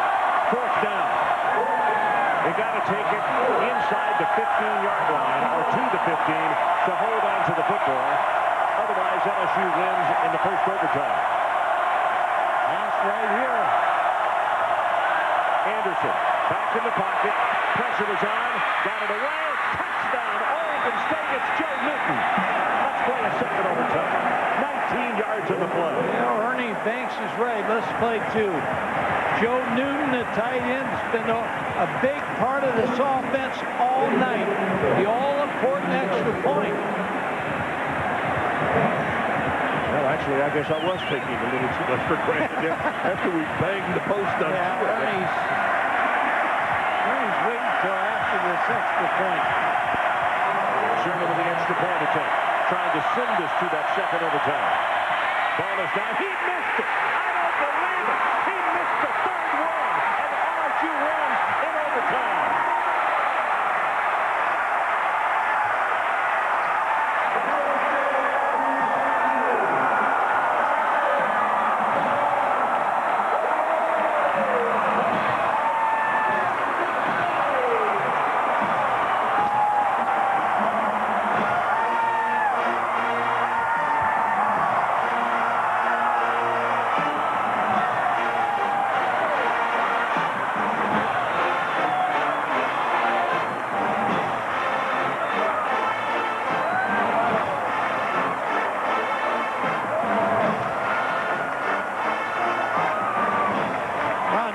Sorry for Cerna.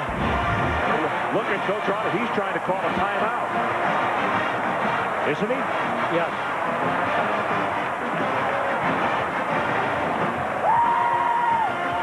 He wants a timeout. And the sideline this year, the head coach can call a timeout. That's exactly right. Ball is got it. He just pushes this one badly, Mike. I feel sorry for the place kicker.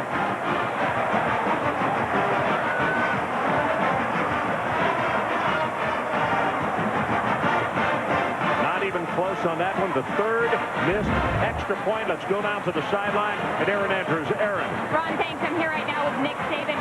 Coach, what was going through your mind as Oregon State was getting ready to kick that extra point?